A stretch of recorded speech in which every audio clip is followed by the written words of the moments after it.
Hello and welcome to Aquarian Anarchy. And my name is Marcus Pulis, and my friends here are Chad Lemoine and Nicco. And we are this week going to cover an interesting story that Chad found and probably interlink that with a lot of the other stuff that's kind of going on in the world right now.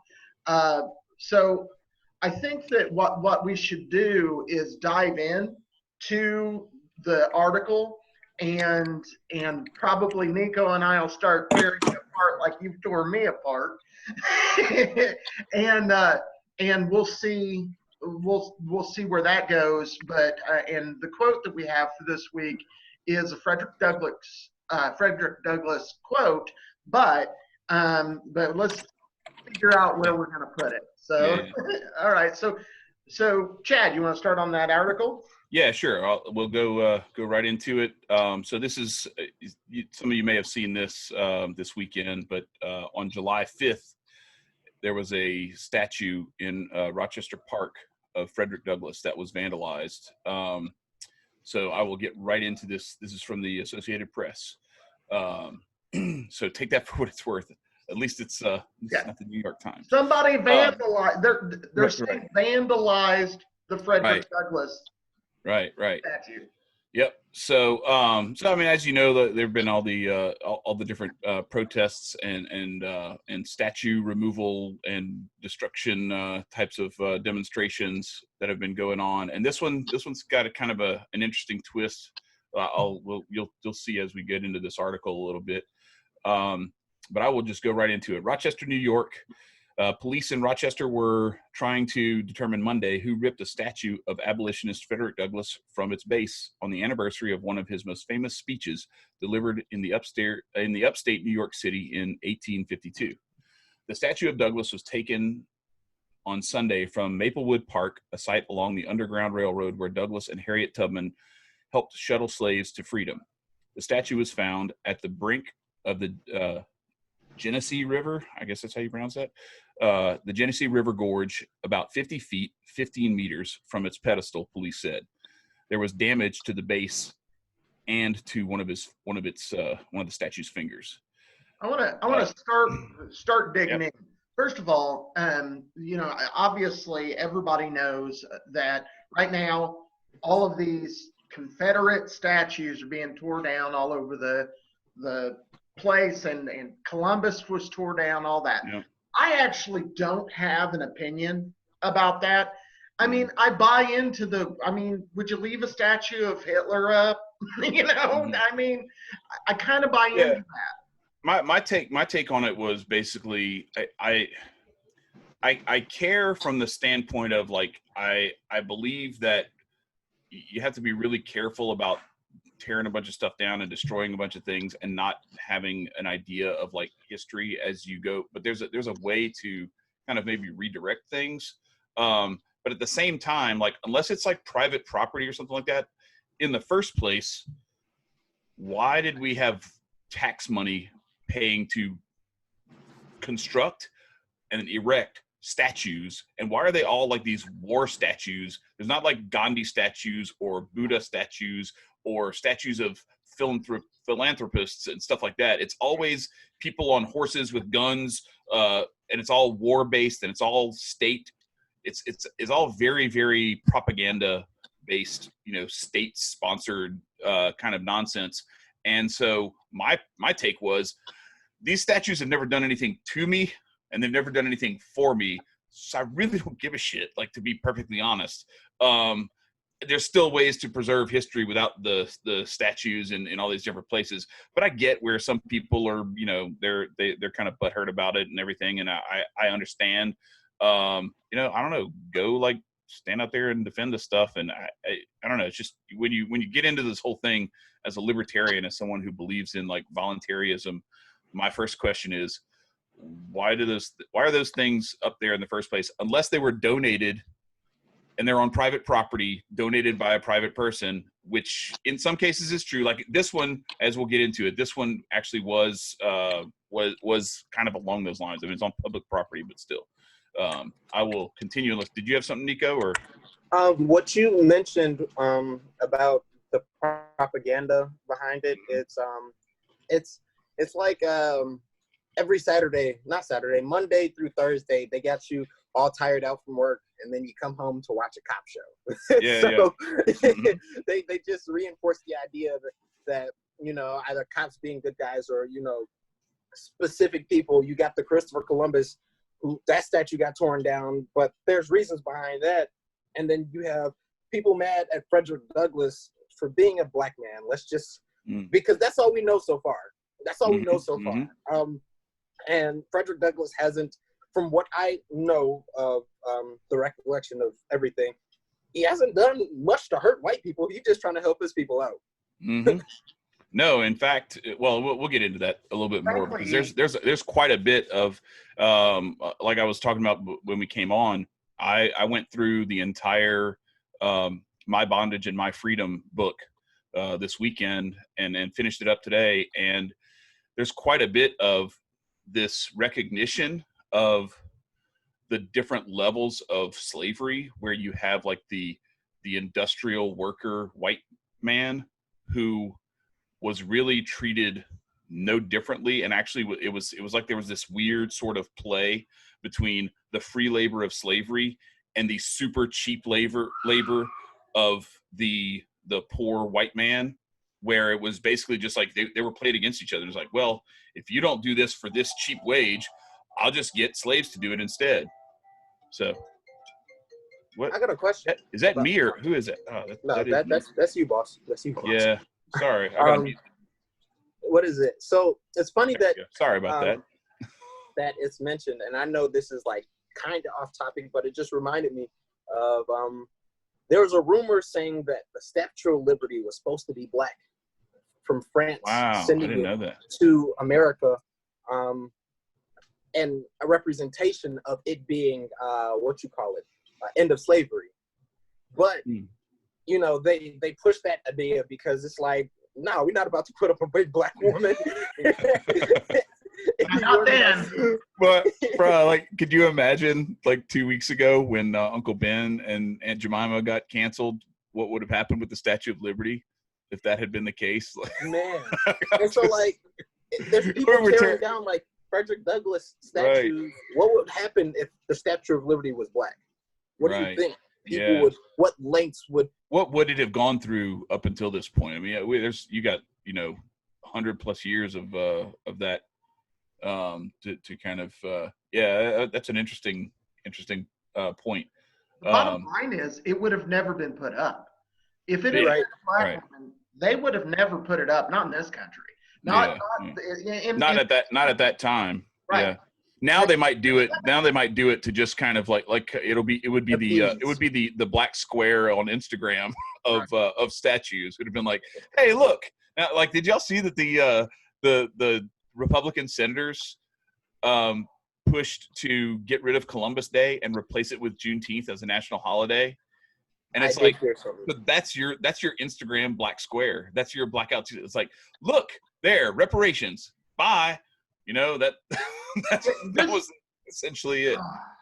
That constant government. We have a problem. Instead of fixing it, let's make a day. Yeah. Right. Exactly. That's the stupidest shit ever. And it's like beating your wife and then buying her flowers.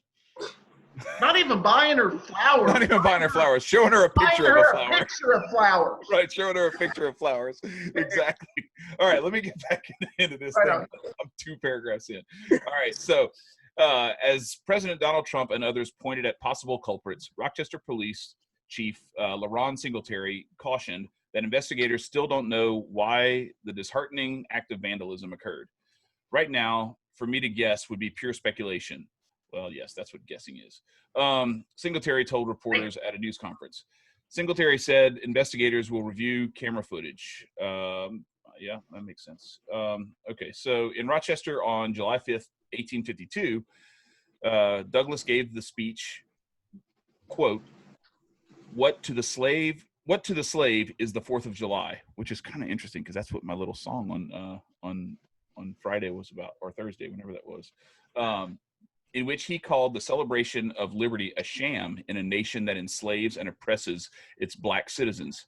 Isn't it interesting how you have someone like Frederick Douglass saying something like that, and it's kind of similar to the whole thing with the national anthem and the protests around that, and it's not really met with the same sort of. I mean, it's not to say that there wasn't probably some vitriol thrown at him back then, but for the most part, by and large, like Frederick Douglass has been a fairly well respected historical figure.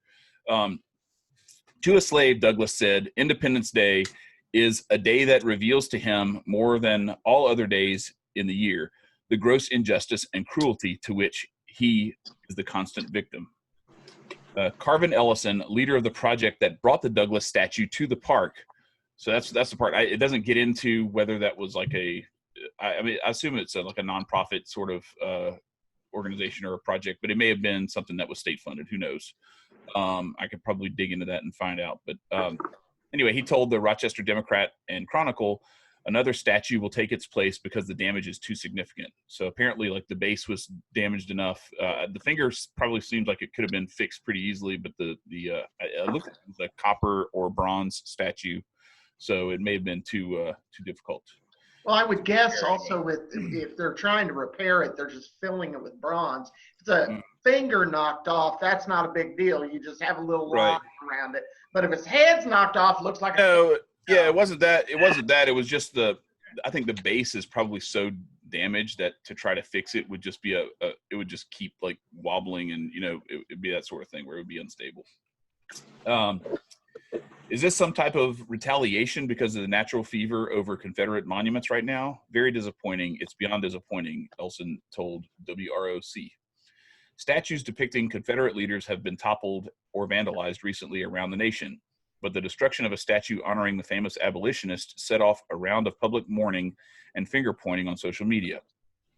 Trump on Monday tweeted a link to an article about the vandalism and said, without providing evidence, that it shows these anarchists have no bounds. So they're saying that he said that without showing any evidence that, of who it was. One of the things. He's kind of saying that it's like it's the Black Lives Matter crowd that did this, which, I mean, I don't know. We don't know, but it seems like this is more of a retaliatory strike. But given the fact that they tore down some other like different abolitionists or other folks who were, who were not, Confederate generals or anything like that. Right. They tore down all kinds of stuff indiscriminately, and it would just seem like people hadn't even read to know what they were tearing down. They saw old like statues from an era. This is what it sounded like to me. Is that they saw statues from an era, and if you look at the statue, if you're not really looking, there's some of the pictures.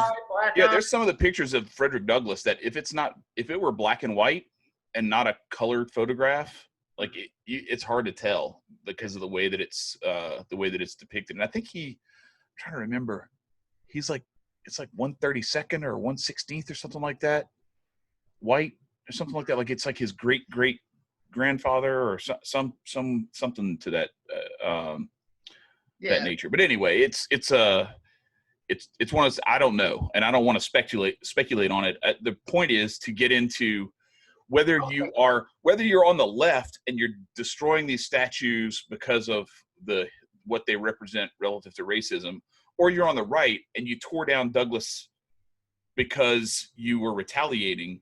Whoever tore this particular statue down does not know what the fuck freedom is about, and does not know what a proper response to the state fucking you over is about, because this man was one of the heroes of many generations relative to that whole topic. So let me finish the thing up because it's almost over. There's 2 paragraphs left.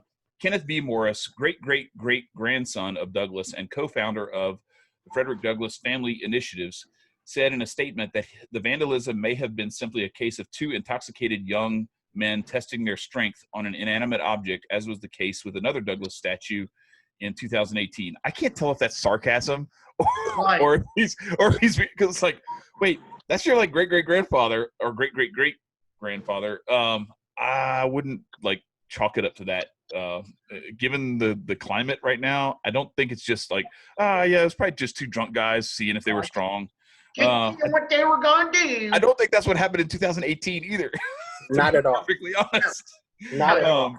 More than likely, it's one of two things. And I know you're almost done. I think he's probably being sarcastic and making fun of either Trump or somebody who may have said that. I wasn't paying attention enough to know. No, but the bottom line is whether or not, whether which side it is that tore it down doesn't really matter. Because at the end of the fucking day, you can bet that it was either somebody tore it down being an idiot and then they caught him, and it's like a Black Lives Matter person who they caught, and they were like, did you even know it was a black guy? And they're like, I don't know. Or some hillbilly going, fuck them damn black people, they done fucked me over. Either way, it's okay. You can't say what they really said if that's who it was. Yeah, right. Right. But yeah. But the bottom line is, this is the fact that they're trying to say that it's just some drunk guy is bullshit, and somebody's covering up for somebody, for sure. Right. So he says, while the Douglass statues are indeed inanimate, they are a critical reminder of a legacy that is very much alive today, Morris said. In fact, the reactions from elected officials laden with emotion and evocative language are proof of Douglass's relevance and the need for forthright discussion about dismantling policies and systems of racism that are still toxic 125 years after his death. And that's the end of the article. So let me just start by like saying, like, I come at this as a like born and raised, like, well, I guess so. My dad was raised like as a Democrat, but it was a very conservative household. And I mean, we're Catholic, and then he like evolved into, became more Republican leaning, that sort of wing of things, Reagan and Bush and all that kind of stuff. And so that's kind of what I grew up in, and I came at this whole thing in that sort of mindset through, up until about 10, 12 years ago.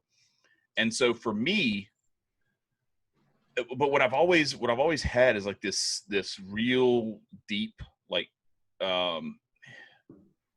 disgust for like for racism in general. Like it's always just struck me as odd. And it was interesting going through that book to hear Frederick Douglass talk about some of the young white boys that he dealt with, who were like, it was anathema to them that this kid that was with them was not free like them. Now I know that there are plenty of kids that were kind of intoxicated, so to speak, by the toxic mentality of their parents and the whole structure back then.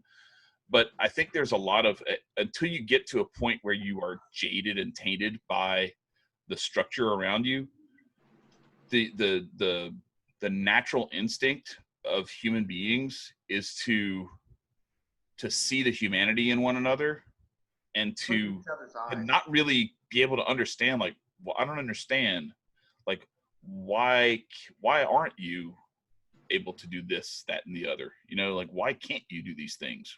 Why can we do them and you can't? And so it's and he even actually described, so this is one of the things that I had like it was at the top of the list early on. He was talking about how, the way he described it, he said non-colored children were slaves to expectations, like their manners around the table, and like sitting a certain way and dressing a certain way and speaking a certain way and saying certain things and how they presented themselves in public. And then, but that the colored children, as he described it, were free to be like rebels and renegades. Like they were running around and they could get dirty. They didn't have to worry about their fancy pants getting dirty because they only had like one pair of pants or something. You know, like it was just like they had more of a free spirit, and there was an envy in a way. So it was kind of this weird dichotomy of, you had on the one hand the slave children who were really envious of the real freedom, the freedom of freedom in form, as he described it, versus the mental freedom and the real freedom of spirit that the slave owning children, or the children of the non-slave children, I guess, saw in even some of the slave children, where they were free to run around and play and you know, go jump in the lake and catch frogs and do whatever the way that my kids do in our backyard now, where they're like, you know, they're going and catching shit all the time, and I just kind of let them go at it, try to let boys be boys. But there's that certain like proper, you know, you have to you got to wear, you know, double-breasted suit and you know, use the right fork and the right spoon at dinner and all this shit, and it was very it was a weird kind of clash of cultures, and so they kind of like relished the operations to just kind of be off the grid together, you know, to a certain degree, where they weren't we're in it together. Right. Well, I think it's a matter of and it always is a matter of perspective.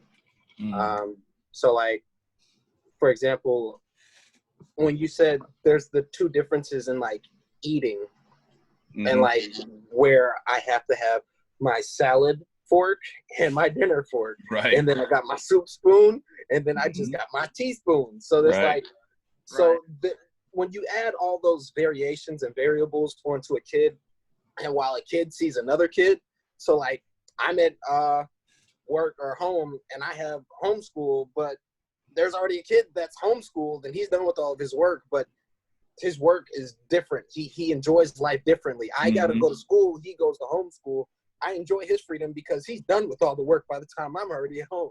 I get home or something like that. Yep. So it's all about, it's also what was pushed onto them as a kid. So as you like see that when Frederick first came up, he was taught by his slave owners, the mom or the right. He was taught by her, and granted his mom was somewhere else. Yeah, but the perspective of she still wanted him to learn, and the slave master didn't want that. He didn't like that at all. Did she pass away and then she stopped teaching him, or did he cut it off?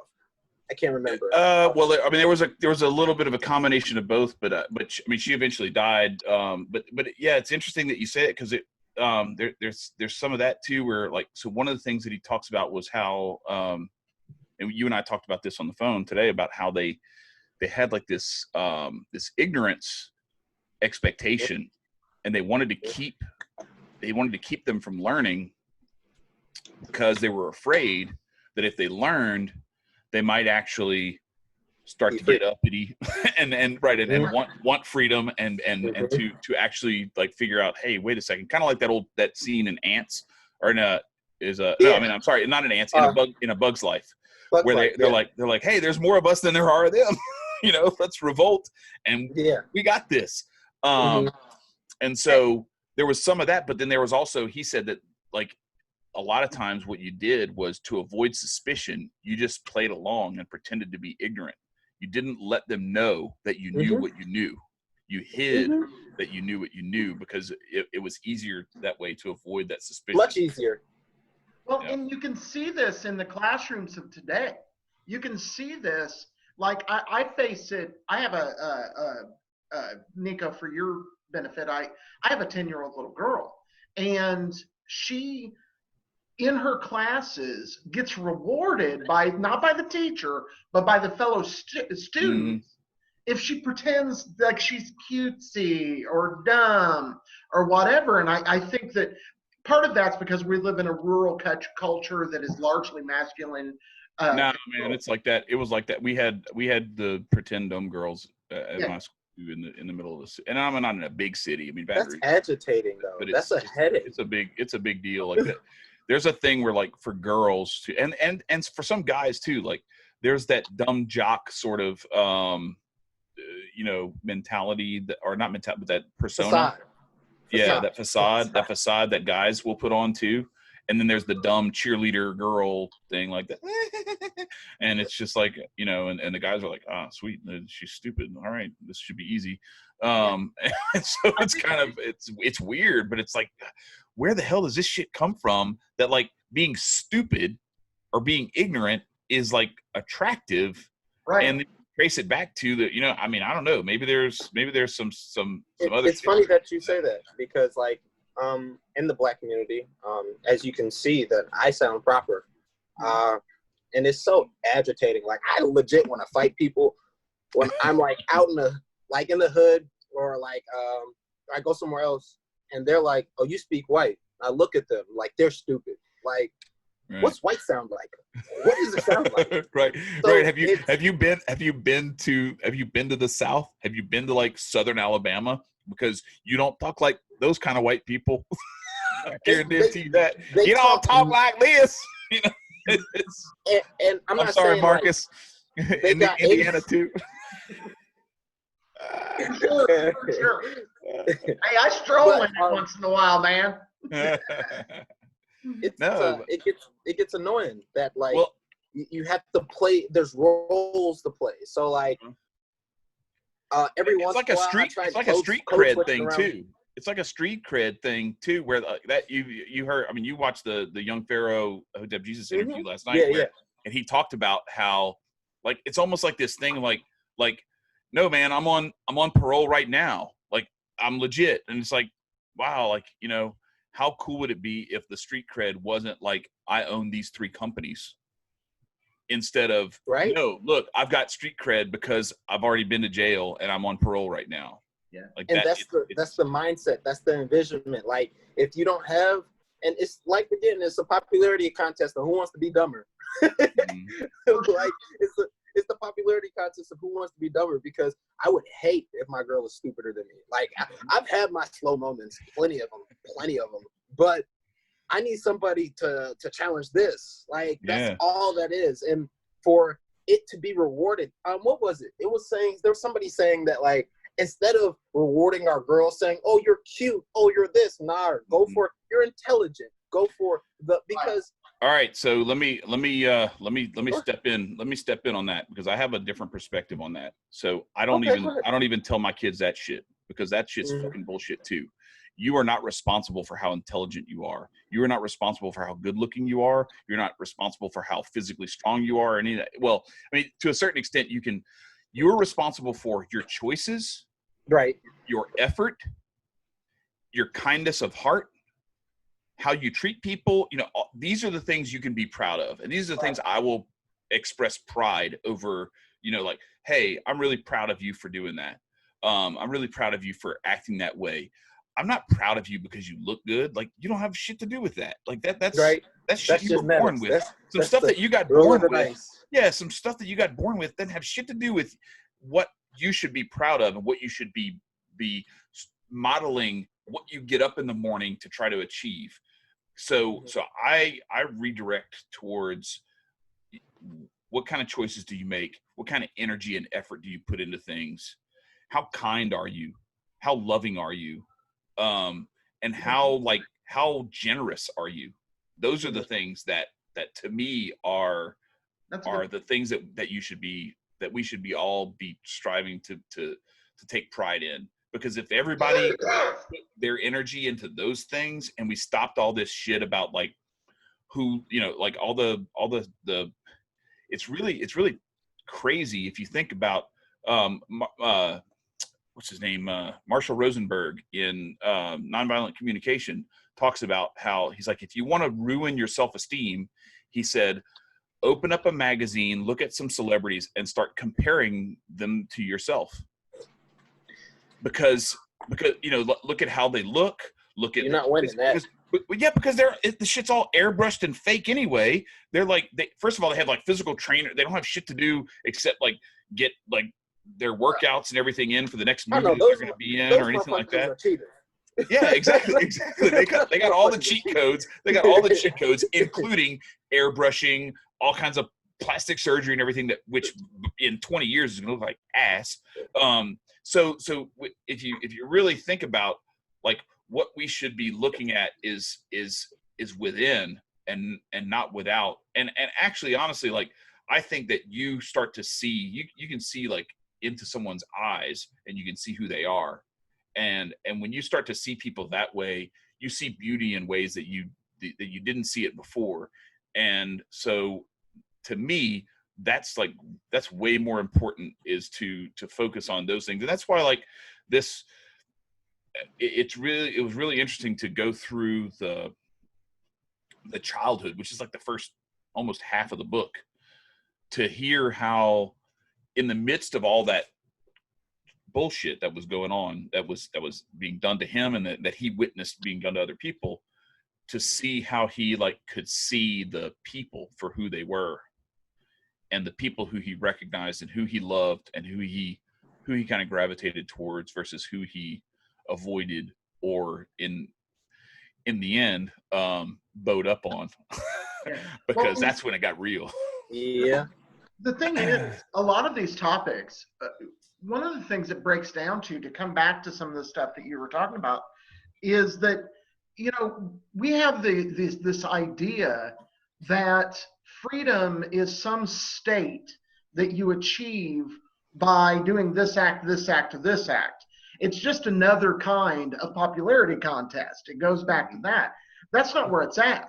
Kind of like in my article I did on Harriet Tubman, and I know I've mentioned this before, but she was never a slave.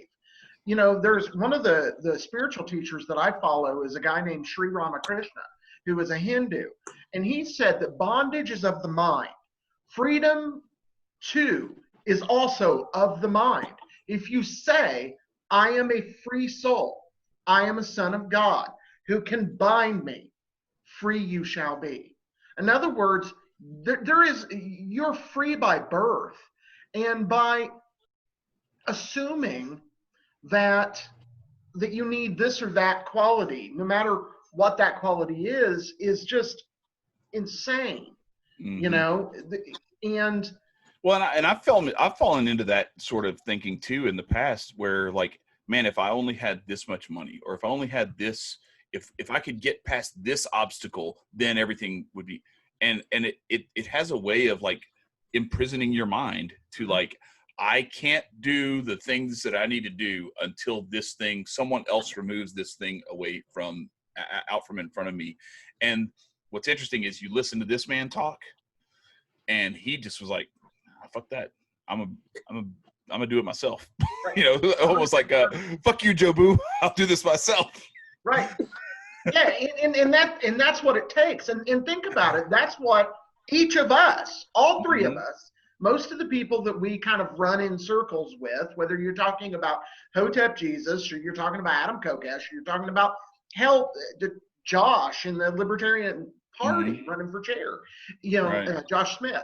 You know, these are people that aren't thinking as they're programmed to think. Right. And that kind of draws back to the article, in that these people have been programmed to think and do these kinds of things. It kind of reminds me of what Hotep Jesus was talking about a few weeks ago, that we just got to get out of this damn programming and start thinking for ourselves. And one of the problems I see personally that brings up into my mind is the how many times in libertarian or, you know, freedom movement people, we do the same fucking thing. You know, somebody disagrees just a little bit and they kick them the fuck out, and they're shitty with them, or you know, or you just follow the leader. You do what you're told. You know, right. How many times, Chad, have you been attacked because you're associated with Adam by somebody that likes Larkin Rose, or our people fucking attacking Larkin Rose? It's stupid. Right. It's the dumbest shit in the world. You know, it's like that religion thing that we were talking about. It's like, hey, your guy's cool, my guy's cool. Like, why can't we all just get along? Right. Like, why can't we just, like ultimately, like, none of us is Dick Cheney. None of us is George Soros. Right. None of us is Bill Gates. Let's go after them. Right. Let's stop fighting each other, because what's happening is they're like skinning our backs while this shit's happening. So the kind of the thread that we were on right there about the mental part of it, I really want to, this is probably the most compelling section of the entire book for me. And I mean, I think it's somewhat universal. I think, the point at which Frederick Douglass fights Edward Covey is like that's the inflection point for the whole narrative, for him and everything else. But this one little section of the book, which is all like back to back to back, which is really crazy, because like the other thing that I realize is like, I kind of feel like ashamed for growing up with the level of education that I got from the standpoint of what like my parents paid for and what I helped pay for, along the way, and then what I have done in my continued education. The level of like articulation and like the vocabulary and everything else, like I feel like an idiot. The 20th century has really fucked the world over when it comes to like just the understanding of language and the use of stupid bullshit words instead of words that really, really carry the most specific meaning for what they are trying to say, that it doesn't require 5, 6, 7 words or a whole sentence. They can say in one word what we say sometimes in a paragraph. So anyway, But I want to add to that before you go on, Chad. Yeah. Because what it reminds me of is I have a book that I can't remember the title of it, but it compares the two Thomases from the Revolution, which it's not my favorite. People can look it up. Jefferson. Thomas Jefferson and Paine and Jefferson. Yeah. And one of the things you notice when studying it is that Jefferson is like you're talking about. Just language out the roof, like hard. I'm pretty well educated myself, but hard to follow. But Paine had very little of that going on. He was much easier to follow. And I think that to a degree, what we're looking at is people that are actually a little overeducated when dealing with like Thomas Jefferson and those sorts of people. Yeah. So I'm guessing that's part of it with Frederick. Well, so yeah, but I like my interpretation from what I've read of other people in that era, and what, like, if you go back and look at like the way the Declaration is written, look at the way the Constitution is written, look at the Federalist Papers, look at the Articles of Confederation, like all this shit is like, it's so rich in like in language and in words and like what we would be criticized for like run-on sentences now is like normal shit back then, where there's like 18 commas in a fucking sentence and the sentence is 4 paragraphs long or something like that. It's like, God damn, man, put a period in that bitch, man. And they make a title of a book, take the entire cover. Right, no shit. And so that's what made Thomas Paine stand out, is because he was appealing to the lowest common denominator more. He kind of had that hack of like preach to the 6th grade, 5th grade education level or whatever, do the George Bush thing, talk like you're an idiot, and people will just like suck it up. And I guess Trump to a certain extent too, right? Like there's a level of. But even with Paine is still much. Oh yeah. No, I'm not by any stretch saying that. But what I'm saying is I think actually what Paine is more of like Paine struck me more as like a rapper. Whereas where it's like, it's this very, very precise cutting, but it doesn't need to be too verbose. Because there are some of those rappers that it's like, look, man, you're like doing too much. Like it's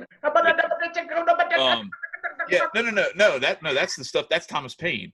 I'm talking about the stuff that's like way too like it's like it does the you can't get the cadence down right because you're trying to fit too much. They're ahead of. They're just like they're just like talking, telling a story, and they're not really like rhyming or like. There's no good cadence in it. Yeah, every now and then they catch the flow or something like that. So what I'm saying is more like the Thomas Paine effort was more like, look, I'm gonna just cut through the bullshit, cut straight to the chase. Yeah. Whereas these guys are like speaking to the folks who they are trying to appeal to, which is that like ruling class. The nobility. Like, look, you know what I mean? So anyway, and Frederick Douglass is like it's anyway. Let me read this bitch. All right, so this is on his fight with Edward Covey when he was 16 years old. Now, he didn't write this when he was 16, but he beat this motherfucker's ass when he was 16 years old. So after it's over with, he says this, quote, "It rekindled in my breast the smoldering embers of liberty. It brought up my Baltimore dreams and revived a sense of my own manhood. I was a changed being after that fight. I was nothing before. I was a man now. It recalled to life my crushed self-respect and my self-confidence and inspired me with a renewed determination to be a free man. A man without force is without the essential dignity of humanity. Human nature is so constituted that it cannot honor a helpless man, although it can pity him. And even this it cannot do long if the signs of power do not arise." Listen to that. Human nature is so constituted that it cannot honor a helpless man, although it can pity him. And even this it cannot do long if the signs of power do not arise. He only can understand the effect of this combat on my spirit, who has himself incurred something, hazarded something, in repelling the unjust and cruel aggression of a tyrant. Covey was a tyrant, and a cowardly one withal. After resisting him, I felt as I had never felt before. It was a resurrection from the dark and pestiferous tomb of slavery. I had to look that one up. That's referring to pestilence. Anyway, it was a resurrection from the dark and pestiferous tomb of slavery to the heaven of comparative freedom. I was no longer a servile coward, trembling under the frown of a brother worm of the dust, but my long-cowed spirit was roused to an attitude of manly independence. I reached the point at which I was not afraid to die. This spirit made me a free man in fact, while I remained a slave in form. When a slave cannot be flogged, he is more than half free. He has a domain as broad as his own manly heart to defend, and he is really a power on earth. While slaves prefer their lives with flogging to instant death, they will always find Christians enough, like under Covey, to accommodate that preference. Wow. Yeah, that last line right there. While slaves prefer their lives with flogging to instant death, they will always find Christians enough, like under Covey, to accommodate that preference. For sure, and this echo. And that's where Kanye got a lot of flack for saying slavery was a choice, but that's kind of what he was talking about. Is that it's the misrepresentation. Being ready to die for your freedom is the difference between continuing to endure that shit versus being at a point where, in his case, he lived well beyond that, And I'm not saying I'm a white dude. I get it. But I understand also. No, but I also understand that from my perspective, I put this out there today. I said, I'm willing to die for this. And I will be goddamned if I'm going to let naysayers stand in my way, because that's what you had. A lot of people like that back then. You had a lot of people who were like, no, man, you gotta, don't get too, no, don't push back. Don't stop. Don't stand in the way of this stuff. You know what it is though? It's that what you call it? I wouldn't say it's the thing that we've all been subjected to is to not question. Mm-hmm. So it's like it's going to be a repetitive thing, and it's through history of not questioning. So when Frederick Douglass was being vocal about it, since you are being vocal about it, now we're in more of a rebellious age because of the technology and all that, but that's neither here nor there. It's the fact that as soon as you start questioning, everybody has a problem with you. Like, it's not everybody, but most people have a problem with you questioning it, because it's like, no, we've been given this. But if it's not evident, our states and this government has been fucking us for the longest of times. And it's all off of us not questioning things. Go along to get along is the worst shit that anybody can say. Sure. And you can see every bit of this on Twitter, Facebook, YouTube, you name it, because when they started censoring a motherfucker, they didn't just go after libertarians or anarchists. No, they went after conservatives that didn't toe the line. They went after liberals that didn't toe the line. They don't give a fuck what you think if you think in these parameters. If you are, if for instance, if you're a liberal and you're going out and destroying all these fucking statues, that's okay. That's you've defined what racism is, and it fits into this little box. Not only that, but it helps to perpetuate that, like, it's a very polarizing issue, because you have people on the other side of that are really, really mad about it. So they're like, sweet, people fucking hate each other over this. Keep doing it. Right. You know what I mean? Like, it's... Yeah, the government doesn't do anything but divide and conquer. That's all they fucking do, over and over and over again. And it is by extending that olive branch of peace and love, like they did I saw where was I? I think it was Richmond, with the News to Share covered it, and you're talking about Charlottesville with the blue and the Black Lives Matter people walked together just this week. Oh yeah, no, that was Richmond. Yeah. And, I thought you were talking about a couple of years ago or a few years ago. Those people, I watched Ford Fisher's coverage of that, and you can tell that they're not really on the same page. These two groups. But look, to be perfectly honest, like, and that's one of the things why you probably will only see it with Ford's footage, because Ford is like, he is religious about, I'm just going to go to this event, and he's actually had videos deleted because he's just covering. All he does, I don't know if you're familiar with Ford Fisher or not, Nicco, but he has this site. It's called News to Share. What he does is, like, he went to Charlottesville when all that shit was going down, and he just, like, live streams for like 8 hours straight. Yeah. And it's like uncut, raw, everything that happens. And and then he live streams it. It gets archived to the server and everything, and you can go look. You can, at any point, you can go watch it. If you want to, you can watch, like, if you wanted to see, like, the Covington kid, the Covington Catholics with that the Indian guy or whatever, when they had the whole stare down, that, if you wanted to watch, like, I don't think he was there, but I'm saying, like, that sort of thing where, like, the media can take, like, a minute and they can just be like, look at this, and they can, like, completely make you think something that may or may not have even happened, or just take it completely out of context. What Ford does is he goes to these events and he records nonstop. Yeah. And so he's gotten videos deleted because he's gone to some of these, like, rallies where there's, like, white supremacists, Nazis and stuff like that. And he's not, like, in favor of it, but he's just, like, recording it. He records that, and then he records the other side. He records the people protesting it. And they'll delete his video because that stuff is on the thing. And my thing on that is, like, why would you not want to, like, identify, like, fuck those people, I don't want to be around those people. You know what I mean? Like, okay, now I know who those people are.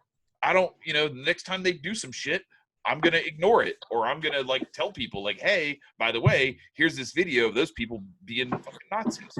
Hey, they were deleted because their masks were off. That's right. Yeah, right. Some videos were deleted because their masks were off. Exactly. So Ford's a really good dude too. Yeah, no, he's an awesome dude. Yeah. Shout out to Ford Fisher. Right. Yeah. Hopefully he's a friend of both Chad and I, so hopefully we'll get him on here one of these days. But one of the things that because I had the pleasure of spending quite a bit of time a couple years ago with Ford, and this is before I really knew who he was. I knew he was a journalist and all that stuff. I knew that he was friendly to our campaign because this was when I was still working for Adam. This is the last national conference. 2018 convention. Yeah. Yep. So I got to really get to know Ford. And, that dude is sleeping on a air mattress that has a fucking hole in it. The only reason I am the reason he wound up with a bed because Michael took off and I had him slide into Michael's room. Wait, you saying one of my air mattresses had a hole in it? Yeah, it must have. If it was yours, it sucked. I brought 3 of them. I thought they all had. One of them had a hole in it, and that's the one Ford got stuck in the middle of the goddamn kitchen. My bad, Ford. I tried. Those are the best kind of beds to sleep on. But I got to know him, and he is really a good guy. And so I started seeing, so I started following him. I started seeing all this Nazi shit and fucking, he's going to film Antifa. He got beat up by Antifa. Right. Yeah, that's the thing. It's like he'll get in trouble with both sides too. Right. Because they're both like, "What the fuck are you doing here? Why are you on their side?" It's like, I'm not on their side. I don't have a side. I'm just here recording this shit. I'm a journalist. He wears like a helmet and like bulletproof vest and everything. He's all strapped. He needs to. No joke. So it's unfortunate. It's unfortunate that we know we're in the wrong, but gonna beat your ass because we're in the wrong. What sense does that make? So it makes perfect sense if you follow the way that shit goes. The people who are in the wrong usually want to defend themselves so that they don't get exposed. Yeah, it's funny. It's a funny little era that we live in, and how we keep tumbling. I actually want to go back to that point about what you made, Chad, about that Kanye comment. So a lot of things. Kanye 2020. Oh yeah, man. Man, I don't even want to. Let's not. That's another. Yeah, we have to do that. That'll be like in a couple of episodes, maybe. The thing is that when he said that, the whole black community got pissed, infuriated, everything. And I'm sitting here thinking, like in my little box, while everybody's getting all pissed off, and I'm like, granted, Haiti were in their own land and they pulled up, they freed themselves.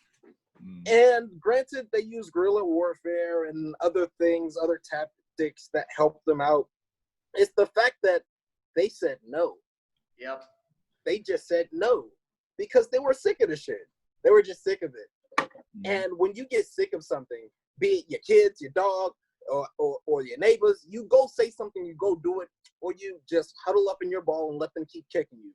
And unfortunately, it wasn't the fact that, slaves still were slaves until it was legal documents that were brought out to, make us free. We're still 3/5. So it's like, so it does that still play a role in like the voting and all that? No. That was a so that's kind of a loaded thing because on the one hand, it's still pretty it's a pretty significant slap in the face, but by the same token, what you had was you had the slave states that wanted to have 100%. I'm trying to remember. Yeah, they wanted to have like have the slaves count as like part of the population. But and so it was like because it was their property or whatever, and it was like, well, yeah, but okay, but like you could have like we could do like cattle and like stuff like that because the way you're not treating these people like humans, right? So the 3/5 compromise was actually like a you don't get to count if you're not going to let them vote, then they don't get to count towards your representation in Congress. And I don't know if it was the Electoral College. I'd have to go back and look. It's been a while, but it was all about representation.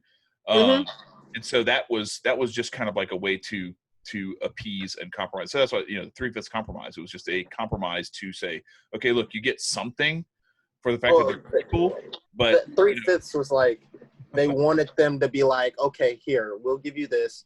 Granted, they knew there were more black people down there, so if like they counted, the South would have won easily. Right. One of the problems too with why the compromise was brought into play is because if they did give them the vote, because there were slave owners who said, oh hell yeah, I want all 100 of my slaves to vote, and I'll tell them how to vote. Right. You know, or they wouldn't have even voted. It would have just been like, yeah, we got their votes. They're all right here. They're all 100 for exactly what the fuck I wanted. Right. And me and my wife filled them all out. You know, but it was actually like one of the ways. Yeah, man.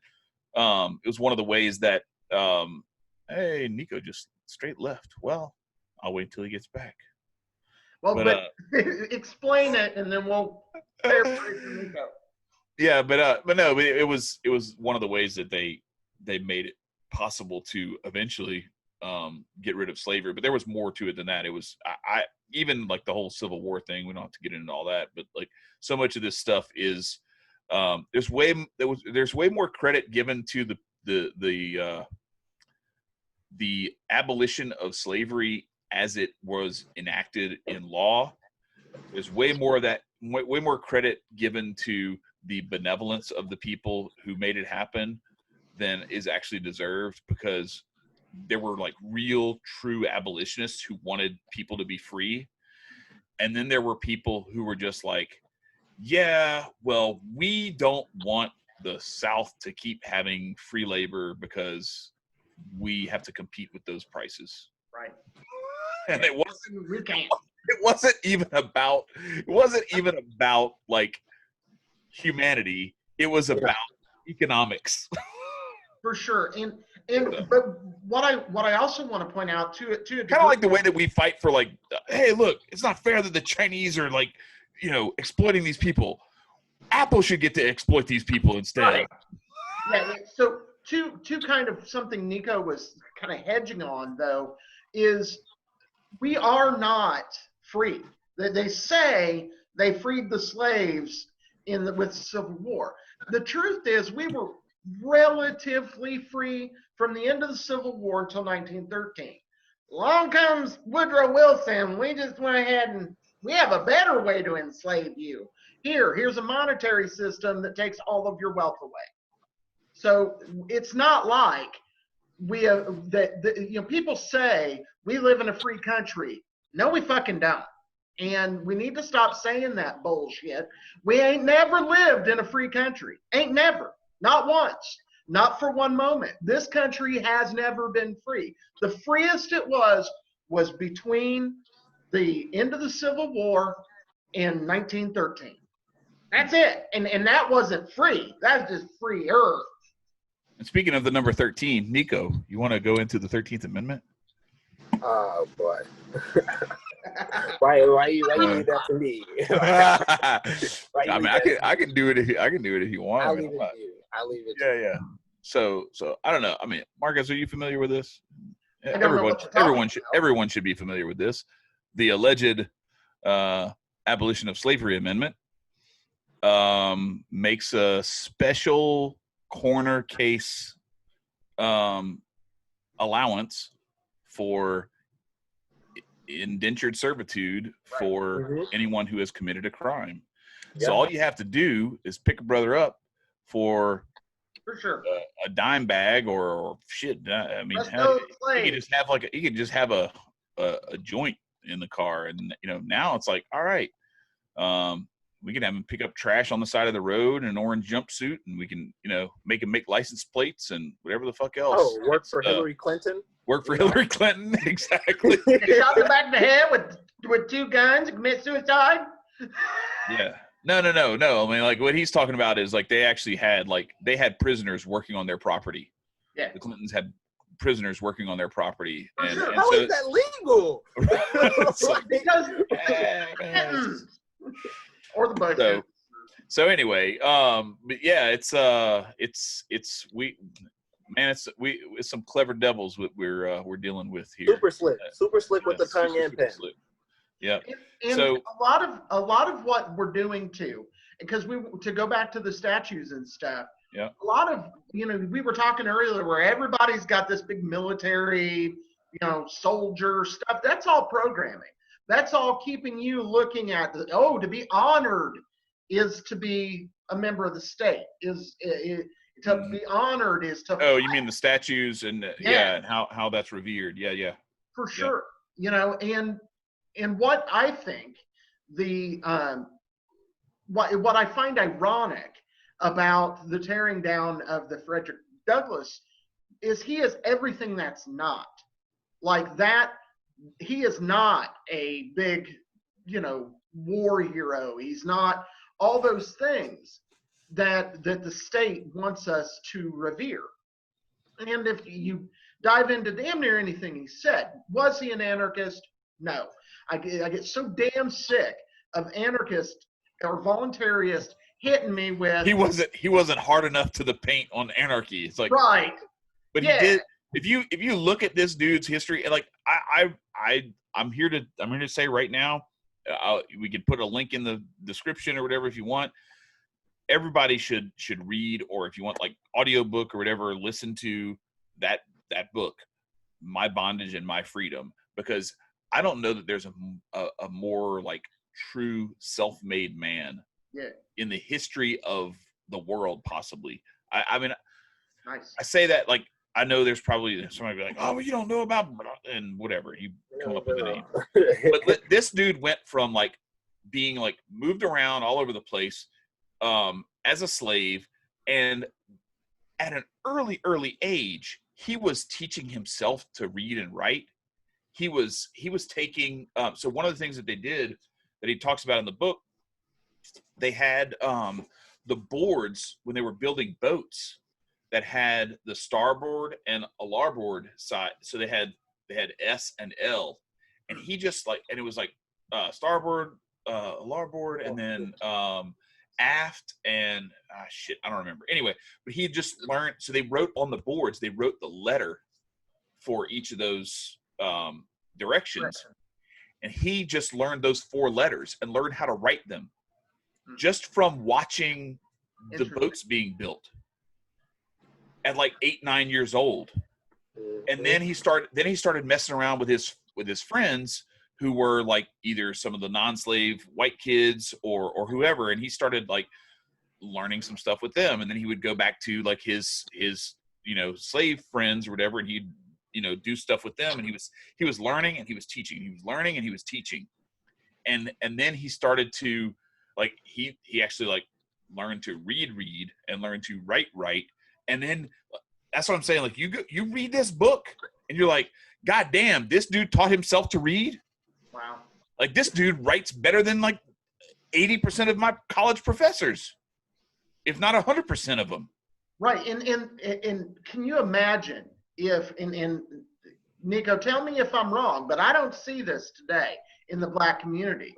Can you imagine if the heroes of the Black community were more people like Frederick Douglass and Harriet Tubman versus Kanye or Kanye, to be honest, to be blunt, is I don't have a problem. I was gonna say I don't have a problem with Kanye building his empire. What the problem is that it's the you go back to Malcolm X and what he said about like Rosa Parks. And I'm not Black, so I can't. I feel weird saying this. I'm just quoting Malcolm X. Like, why are you trying to get on the white man's bus? No, just say you quoted from Malcolm X. They can't say nothing to you. You know what I mean? Like, why are you trying to get on the white man's bus? Fuck the white man's bus. Make your own bus. Yes, make your own bus company. Like, there were so many people who actually did that. But what were you saying, Marcus? Those people get pushed to the side. Those people. I was just saying that. But it's not by real Black leaders who do this. It's the white liberals who want to control. Who push them. They push them. You know what's funny about that? It's hilarious that you said that. So as soon as all the wow, did my power suddenly got dark? So I'll continue with my life story. All I'm saying is that it's funny how crazy they push the narrative of, oh yeah, well, we have Black leaders. We've got Beyonce. We've got Jay-Z. But it's funny. All of them niggas don't have any of the qualifications to call themselves our leaders because they've decided to produce something that is so good to our ears. All of our leaders, it's initially us. It's essentially us. It's always been us. I had that question heavy in my mind, like, who are our leaders? Like, we've had our Malcolm X's, our Shaka Zulus, and all of our other things. Stokely Carmichael and John Henrik Clark and your Marcus Garvey's and all that. We've had our Garvey, leaders, and they're all intellectual people. But what we've decided to do, and we talked about this earlier, is take away the interest of education. The education system that we are implemented in now have heavily screwed and taxed our children with how we're supposed to think. Granted, I'm not taking away from education. That's probably one of my most favorite things to do. I'm lazy with it every once in a while, but education is so fucking amazing. Don't you find that, like, that one topic that just scratch your brain and you just like, oh my God, I gotta keep going, because that's the brain, that's the job. But when I'm in school for 8 hours a day and I have to pay attention to this bullshit that I will never use in my life, then it becomes like, oh well, I'm gonna live my life how I see it. Oh, well, Beyonce's on TV. Let me go donate another $25 to her, and I'll go visit her, go see her concerts. And so, like, it's all a matter of us sitting down as communities and establishing the leaders ourselves. Like, there was no such thing as like, oh, we need a leader, because everybody's a leader at one point in their life, or how they move around. It's just because the leaders that we talk about are all the ones with the revenue. But if you think about it, even those, they have the revenue, that don't mean they spending a dime on our black asses. They'll help out with all the things that are controlled by the media. For example, what's his name? He donated all the money for the George Floyd death. He donated money. Oh, we back alive. So he donated all of that. He donated all of that money to them. But what about donating that money to getting a little black fund together, or getting a little black bank together that has like a little separate teaching? Kanye donated some money too, didn't he? I think it was Kanye. Kanye donated money for the Floyd family for, but yeah, I know what you're talking about. Like that does nothing. Thank you for donating to them, but that does nothing for us. Yeah, well, it's like we were talking about with the Republican senators doing the Juneteenth. So we're gonna destroy Christopher Columbus Day and give you Juneteenth as a national holiday. It's like, sweet. So that means what to us? Like materially, nothing. If anything, material is where the shit matters, where the rubber is road, you know? Well, and that's another thing. It's like we've been broken and put into the world of materialism as God. Right. If you don't have that material, if you don't have that new shoe, if you don't have that new Prada purse, who the fuck are you coming into my new house? So it's like, it's what we do is we tie, what I've seen is the ties of leadership and revenue, money in the black community as of now is what I see it, what I think of it as. Right, but it's changing. I'm watching it. I can watch it, from being pretty heavily involved in the freedom movement now for some time. I really got involved in 2012. I had looked at other stuff before that, but I really got involved in 2012 and dug in about 3 years ago with Adam. But what I've seen in that time is I've watched black leaders begin to rise. You have your Maj Toure, you have your Hotep Jesus, you have people, you have your Nicco who are starting. Now, given you're catching back up from all the bullshit, y'all should have been already sitting beside, your Adam Kokesh's or your Ron Paul's, because Malcolm X had it. And, many of those leaders that they shot, like Martin Luther King Jr., had that leadership skill. And they taught a very valuable lesson to the black community when they started shooting all their leaders. I reread my article on Red Cloud, and the strategy that Crazy Horse used against the Union was shoot all their fucking leaders and they will lose. And that's exactly what the U.S. government has done to the black community. But that's changing, and that's changing very quickly. And, you know, one of the things when we do get Hotep Jesus on here, I'm going to drill down into him. And the reason that I'm going to do it is because I'm frankly not connected to the Hotep Nation. I'm going to drill down and I'm going to do every fucking thing I can. Sure, I get the Hotep Jesus doesn't have every single thing that the Libertarian Party platform says. I get it. I understand that. Trust me. But they would be fools to push that dude and people like him out. And I want to see him moving in our direction because he's damn near there anyway. Yeah, I don't know if he wants to do the political thing though, but we'll see. We can at least talk about. No. He don't want to do the political thing. He's trying to do his own thing. He's established that. But I wanted to because we were.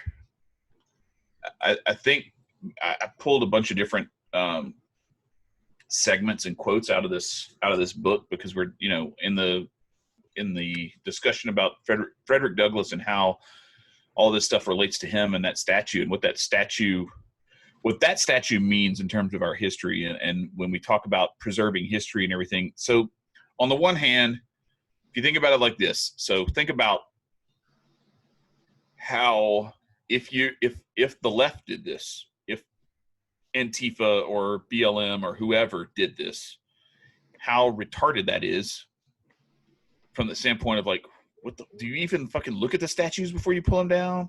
Do you read the plaque to see who it was? Do you know shit about history? Like, what the hell are you doing? There's that. Then on the other hand, if you did this on the right as a retaliation, like, okay, you're going to take our Robert E. Lee, we'll take your Frederick Douglass, like it's a fucking chess game or something like that of statues. Either way, it's really fucking stupid because like Frederick Douglass, like I said, Frederick Douglass is one of those people like you're saying that like history is important. We got to preserve history. Like there are few, if any, more like worthy of a statue historical figures in U.S. history than Frederick Douglass. For sure. And what's really interesting as we were talking about like the entertain, so we talk about like Kanye and Beyonce and like it, and we go, it tends to go a lot in entertainment. I want you to listen to this because this is, keep in mind, this is like in the 1830s, 40s. When did he write this? I don't remember. Let's see. I want to say this is probably in the 1850s that he wrote this. Okay. Right before this is 160 to 170 years old. You're saying it like it's about to sound super relevant right now. Listen to this shit. Okay, so this is about Christmas. This is about Christmas, but it was about basically the premise here is time off. Like if you're a slave, what your time off represented to both the slave, but more importantly to the slave owner. Listen to this shit. The holidays were variously spent.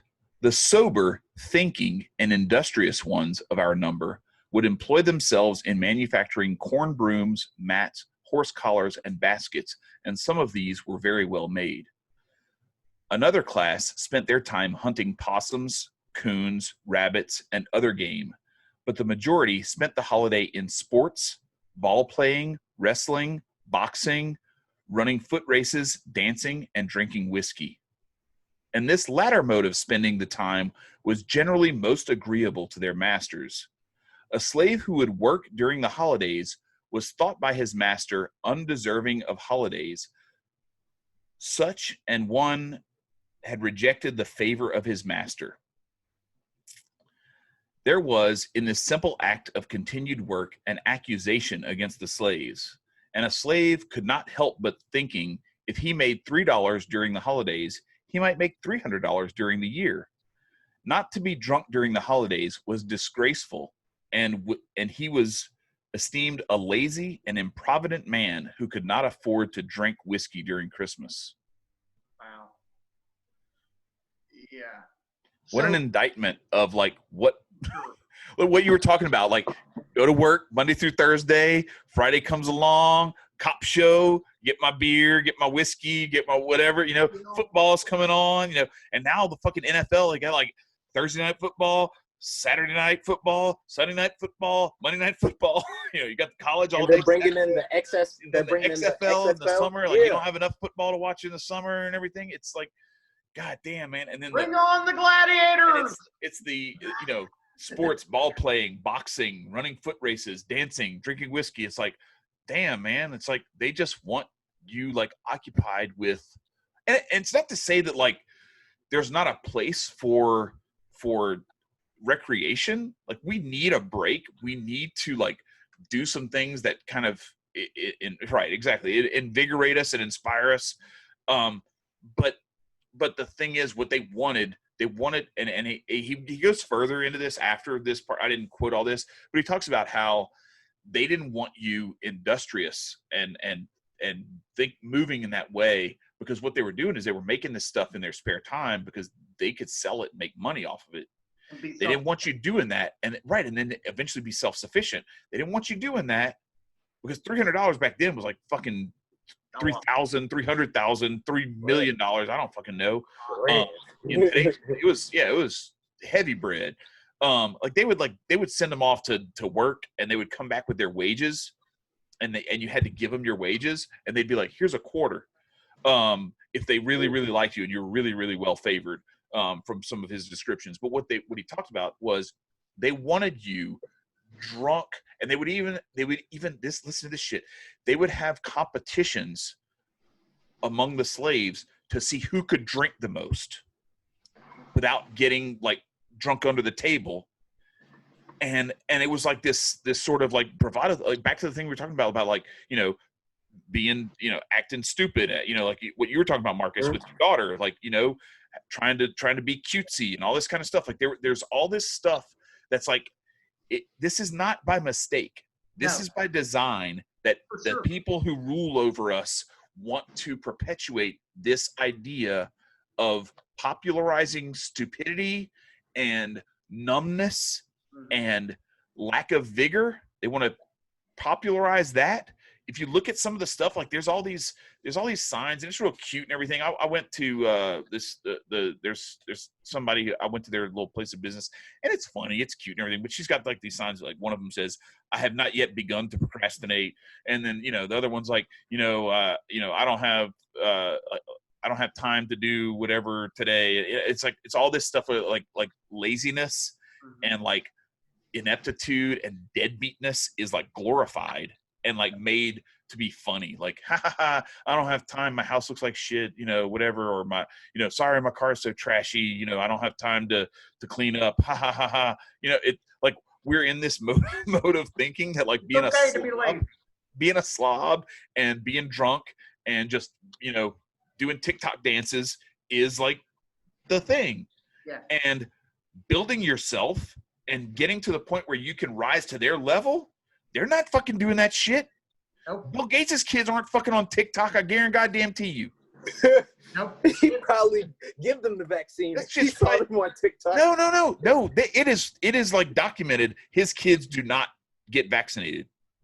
I know they don't. Yeah, they don't get vaccinated. That was their punishment. Oh yeah. You're saying you would give it to them if they did TikTok. Yeah, for a fact that man didn't vaccinate his kids. But I saw you on TikTok. You get the syringe. On the TikTok, you get the lotion. Got that needle going. Yeah. So I think that's a good place to drop in this week's quote. Yeah, drop it, man. Drop it. It's a great quote. This is, again, Frederick Douglass, who said, quote, "To make a contented slave, you must make a thoughtless one. It is necessary to darken his moral and mental vision, and, as far as possible, to annihilate his power of reason." I think that is exactly, frankly, what the establishment, to take it farther out of just government, because so many times we bitch about government, but it's not just government. There's corporations, there's all these different, it's the establishment, the established order, the masters. Mm-hmm. Those motherfuckers want to keep us stupid and fighting and drunk and all that kind of bullshit. Sedated. Yeah. Super. And this is where that's why they choose the drugs that are okay. Right. Yes, they sure do. Because as soon as they take DMT and like LSD and all those off of Schedule Ones, good luck controlling our consciousness. Good luck. Right. Yeah, that mind opens up. That lotus begins to flower. The thing is, studying Hinduism, there's a understanding called Kundalini that is the Oh yeah. And as that Kundalini begins to flow, it's just like any other, and it's pictured as a serpent. It's a serpent at the base of your tail. It's Correct. basically the ones that connect and align. Rises, just like anything else that's liquidish, it's going to want to continue to move in that direction. So once you get that fucking thing moving, sure, it might stall, but it's moving and it's trying. And they know that once we start, it's why they want to stop people at the LP. They don't want people thinking beyond just minarchism, beyond just constitutional stuff, because it keeps them on the fucking reservation. And the more you start thinking for yourself and going outside of these convenient boxes that they have supplied for us, the less control they have. So the more you bring into your consciousness, the more you bring into your understanding, and it doesn't matter where it's from. My journey started with Karl motherfucking Marx. That's where my journey started. And I questioned. I know. I questioned. And it brought me to eventually saying, fuck all that, and becoming an anarchist. And I don't want that. So I want to bring one last thing, because this is in the context of like how this whole thing started with all these statues being pulled down and what the motivation behind that. Let's take it back to, you go through all the different, Trayvon Martin, Mike Brown, Tamir Rice, Alton Sterling, Eric Garner, all the way through George Floyd. You get Philando Castile. You go through all the different, the litany of names. And I know, like, I'm not so stupid that I don't recognize that from a statistical standpoint, this is a small fraction of like the death and destruction that is even wrought by government on us, and that it is used as a way to polarize people. I get that. I understand.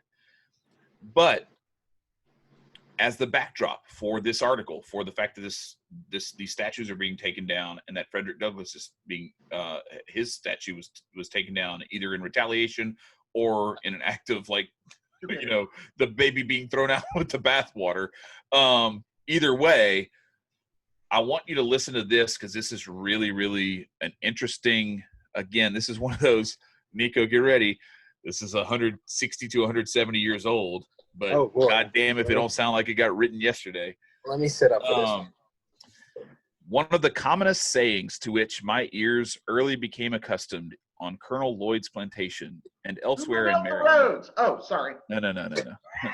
On Colonel Lloyd's plantation and elsewhere. Yeah, that's one we're very familiar with. And elsewhere in Maryland, was that it was worth, but this is the saying, worth but half a cent to kill a N-bomb, and half a cent to bury him. And the facts of my experience go far to justify the practical truth of this strange proverb. Laws for the protection of the lives of the slaves are, as they must needs be, utterly incapable of being enforced. For the very parties who are nominally protected are not permitted to give evidence in courts of law against the only class of persons from whom abuse, outrage, and murder might reasonably be apprehended. While I heard of numerous murders committed by slaveholders to the eastern shore of Maryland, or on the eastern shore of Maryland, I never knew a solitary instance where a slaveholder was either hung or imprisoned for having murdered a slave. The usual pretext for killing a slave is that the slave has offered resistance. Should a slave, when assaulted, but raise his hand in self-defense, the white assaulting party is fully justified by Southern or Maryland public opinion in shooting the slave down. Sometimes this is done simply because it is alleged that the slave has been saucy. I'll say it. Yeah, that reminds me of Rothbard massively. Oh, yeah. The way the state defends itself versus, So, I mean, if you think about it, all we have, and this is the part that was crazy about it, because back to that part that we were talking about before with the white laborer being like pitted against the black, and that's kind of how they used this weird, this really, really brilliant, if you think about it, mind fuck, where they took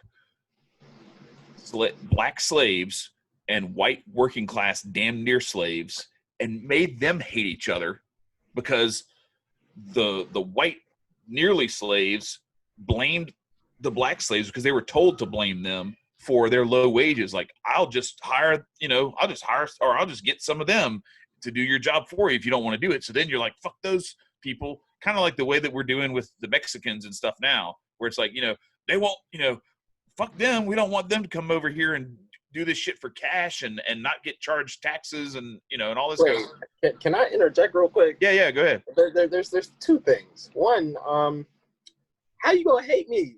I'm in the same position as you. They put me here. Right. But that's what they did.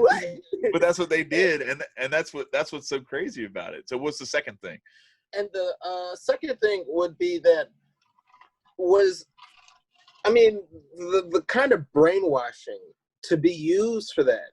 I mean, you bring it to now. Mexicans have to cross over a border to get over here, and there's either you do it illegally or you got papers for it. Mm-hmm. For when it's different wages and like the black and whites and back in the day, it wasn't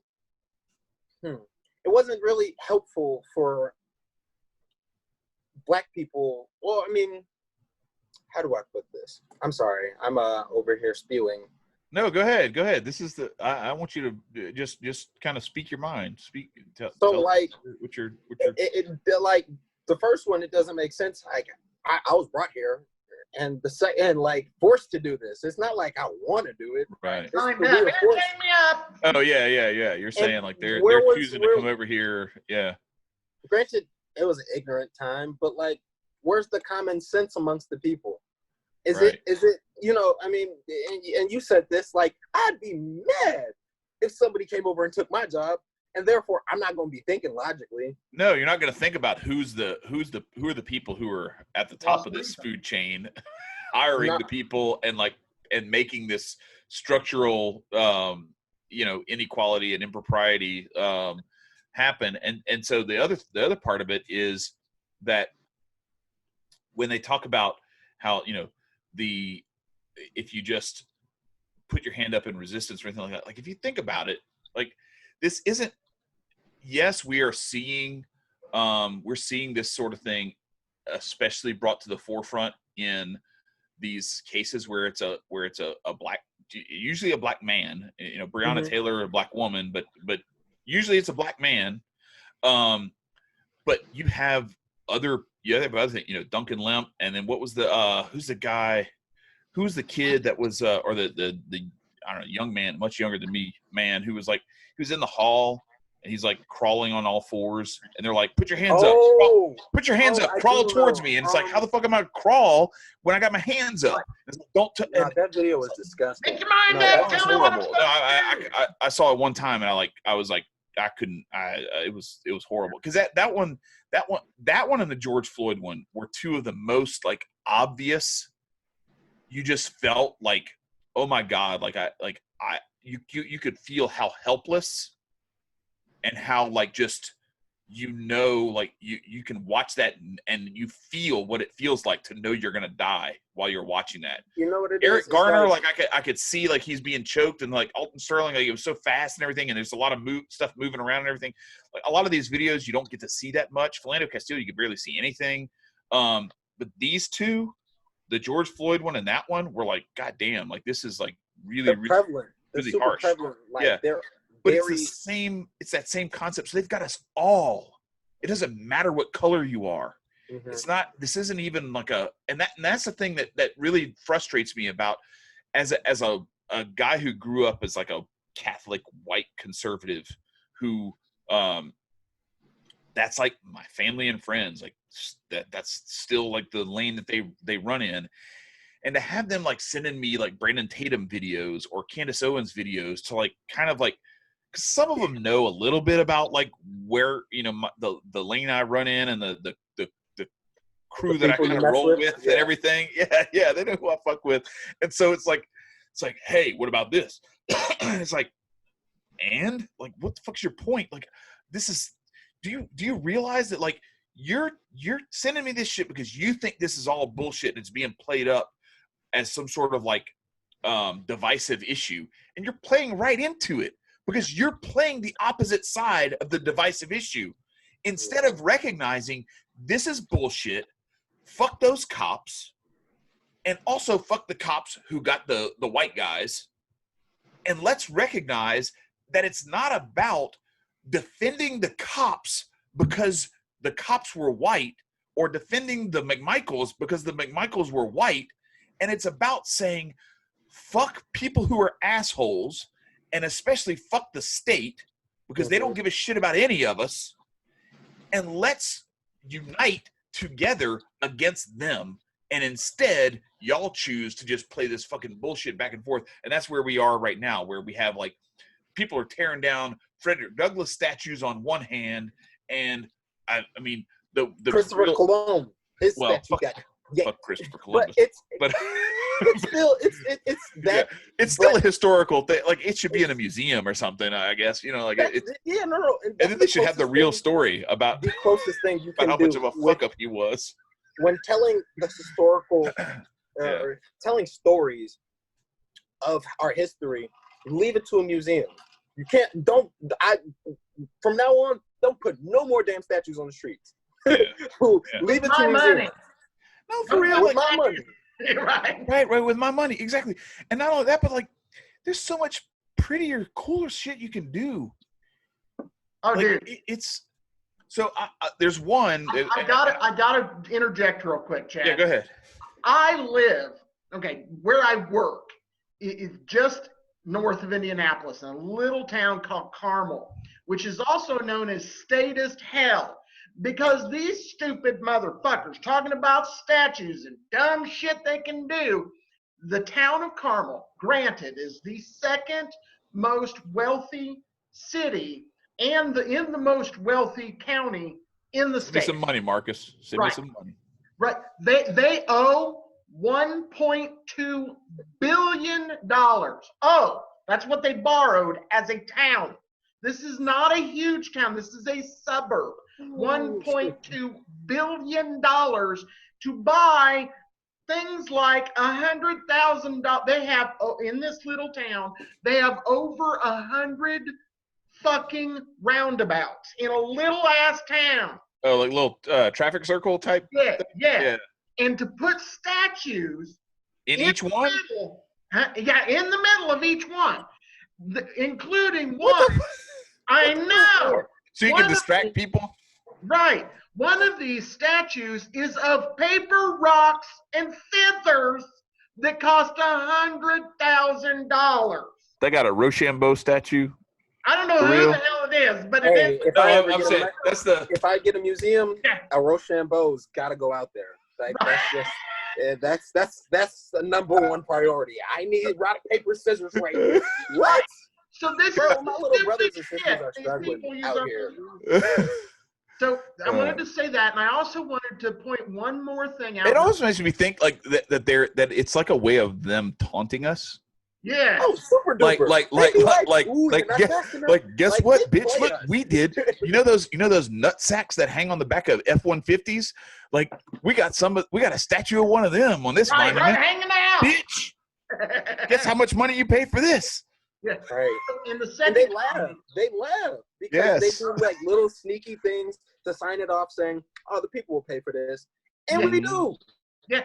Well, yeah, because it's only going to cost you like a little millage increase, on an annual basis. It's only like $13 per person over the but the thing is, they do like 4,000 of them, and next thing you know, it's like, wow, why am I paying $700 for, like, I don't even know what I'm getting? And this is the kind of shit that elicits. Yeah, but who's going to build the roads? Right. We'll figure it out. We'll figure that shit out. Because Carmel doesn't have straight. Trust me, I know. But the second thing I wanted to bring up too is talking about slavery.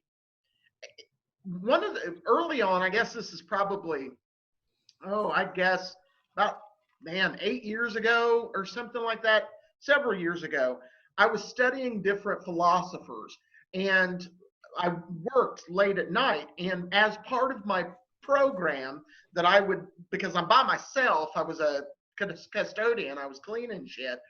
I put a bunch of shit on tape to listen to, and I was listening to different Greek philosophers. Well, in the middle of that, somehow got a book about ancient Greece society. Okay. Well, I didn't want to just fast forward to it. No, it was relatively interesting, so I went ahead and listened to it.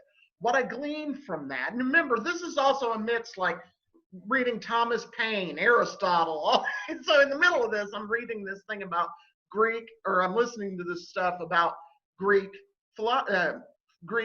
history and culture in ancient times. One of the things I didn't realize is that this shit that we're talking about, the whole establishment slaves, that's been around forever. Yep. Take a wild guess. Just take a wild guess at the estimated percentage of Greek culture that was enslaved. Oh, enslaved? I mean, you mean like of the population, or it's probably a good 75-80%. Like them niggas was bums in the Coliseum. Like, I'm not gonna lie. Look, Nicco, you can say it. We just can't. I just don't want to keep dropping N-bombs on your channel. And, nobody gives what the fuck. Nobody cares about that shit. Hey, at the end of the day, I just know me and Marcus can't say it. That's all. That's the only rule. Yep. Y'all think it. Y'all can think it. How about the answer is 90%. 90. Wow. 10%. Wow. I was being too nice. 10% of the population was free because they didn't call them slaves. Mm-hmm. They had houses that they had to pay rent on. They might build the house, but they still got to pay rent on it. They got food that was given to them by the city usually, but they had to get most of like meat and vegetables. They just got grain from the city. Mm-hmm. So they got given these things as slaves, but they were slaves. They had to do what they're told. What I gleaned from that book was we are no different. None. 90% of our population are slaves, and that includes the three of us. Oh yeah, super duper slaves. Like, I can't go on a plane and go to Thailand because I'm stuck here. I ain't got no bread. I don't got the capital. It's funny you mentioned that. I went to Mexico 3 years ago. Went to Chichen Itza, and one of the great 7 wonders of the world. And the story is hilarious. Just like the Greeks, they played their people. There was a game that if you've seen the kids movie El Dorado, The Lost City of Gold, that little game that they were playing with their hips, that's exactly what they did. And what they would do is they trick all the little kids on being, oh, you want to be the star. But guess what? At the end of them games, once you're a champion, you get killed. They killed all the biggest men so that all your aspiring attributes would be going towards that game. Granted, I'm not suicidal, but right, I'd take a championship and say deuces to this weak ass planet in a heartbeat. But it's the game that they would sit up at the top of their pyramids, and they did this cold ass thing where they tricked people. It's Kukulkan is a wind dragon that there was presented by the Mayans or the Aztecs. I'm sorry, but what they would do is they would get everybody to clap, and as soon as everybody would clap, the echoes and all the precise angles, it would have a weird noise that would be, and you would think it's a dragon. And so you'd be like, oh, Kublai Khan told you to do this, that, and the third.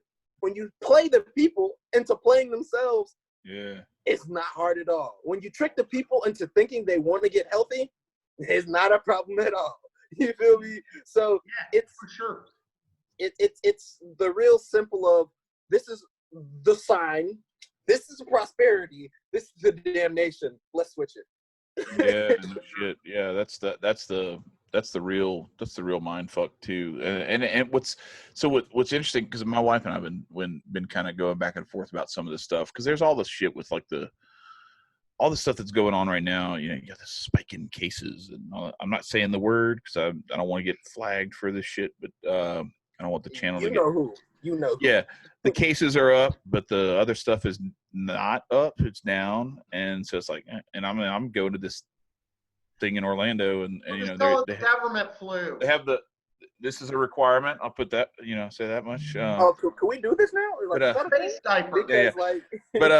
wish I would. No, I'm saying, like, you have to wear a different kind. But anyway, when I could do this. No, right. Yeah. Let me just do that. Fuck. Look, I have my Make Racist Afraid Again shirt. I can do that. I can just be like, cool. I love to wear. I like when I went on my trip to Michigan, I wore in the airport both trips, on the way out and on the way back. I wore my Make Orwell Fiction Again t-shirt, because that's just where we are. But the idea that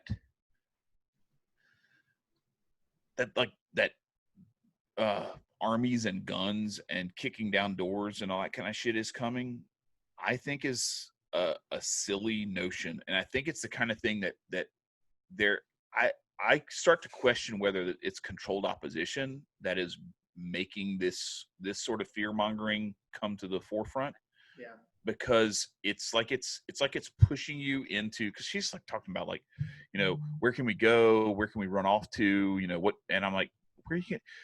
I'm not gonna like keep running. And then I read this Frederick Douglass shit, and I'm like, goddamn, like I'm ready to fight fucking Covey. Like, let me. And it's funny that his name is it's Covey, or it's pronounced. I mean, I think it's pronounced Covey, but it's spelled Covey. It's interesting that it starts off that way. But no, but like at some point, somebody's got to man up and stand up to this shit. We got to fight, and you got to stand your ground where you are, and not run off somewhere and kick the can down the road for your grandkids and your great grandkids to deal with it, because that's the bullshit. But what I think is more likely, and so this is the thing, like I'm prepared to defend my life and my family's life, and if it comes to that, I don't know. I'm at your crib. I'm gonna be very careful, but anyway, I might not be alone. Let me say that. So like a friend of mine said, he said, they can have all my guns. They just, well, anyway, they got to take all the other. They got to take all the other stuff first. They got to get in first. No. So I'll just say it. Fuck it. I don't care. He said, they can have all my guns, but first they got to take all my bullets. Yeah. So, hey, look, at the end of the day, that's just a fictitious story that I'm telling. I'm not saying that's me. I'm saying that was a friend of mine. Right. So. Yeah. My brother made this really good point to my father, and to me, once like I started like sitting down and watching HJ, and he was like, "Yeah, I'm sorry, black people, but I'm going to Africa." And I was like, I would love to go to Haiti, but that shit could sink in an instant. So Africa it is. But then my brother, like, he made a point to my dad. My dad was saying, "Well, yeah, no, I'm for it." And then Mark was like, "Nah, fuck that. Like, why do I have to get pushed out of my room? Like, I have vegetable gardens in my backyard. I mean, granted, it's not important to them, but I'll be damned if I have to get up and start a new one." Yep. So, like, I don't care if I have to pay property taxes on this now, but this is my house. This is my bitch right here. So it's like, you're not taking any more from it. You've been taking too much from me as it is. Me, my people, my boys' people, there's not a case where we can say, oh, we've been forced to do this because this is how it is. No, that's not how it is. That's just how it's been set up. Yes. That's how we've been blindly indulgent into the things that we've been trying to fight. So that's the thing, and so that's where I was going with that, is that the much more likely, and I've used this quote before. I'm going to use it again anyway. I don't give a shit because now I can actually read it. But I don't think that it's coming through your door with force. I think it's more likely to be, and so we were talking about like the microchipping and the vaccination shit and all that stuff. And I was like, no, like they're going to make it to where it's like the hip thing to do, or it's already going to be on your phone, and your phone, you can't live without your phone. You can't go anywhere without your phone. So it's going to be just that. They're going to use the contact tracing on your phone. They thought about this. They're like, no, look, why would we stick a microchip in them when we could just track them on their phone? They don't fucking ever put it down. So just track them on that. You know, it's the same thing as having it in their body. And I'm guilty. Like I go everywhere with that damn thing. That thing is like, it has my business. It has my other. But they made it like that. Right. And that's the thing. They made it so attractive. They made it to where it was so convenient for you to have all your shit there that like now your whole life's, because I've actually thought about this. I'm like, God damn, man, if somebody got my phone and like was able to like did not be unconscious, got my touch ID, they got my thumb on there or whatever. It's physical copies. Yeah. No, right. So that's where I'm. So I have. I'll go ahead and do it now. But like I'm going through this bad boy right now, and this is I highly recommend. If you have it already, if you don't have it already, you got to get it and you got to read it. I was told to read that when I met a guy at a bar. He was telling me a whole bunch of shit. So. Yeah, no joke. Like I'm not deep into it yet. But I think I'm gonna need like 3 more copies because I got to write all kind of shit in this one, and then I'm gonna read it again and write some more shit in that one.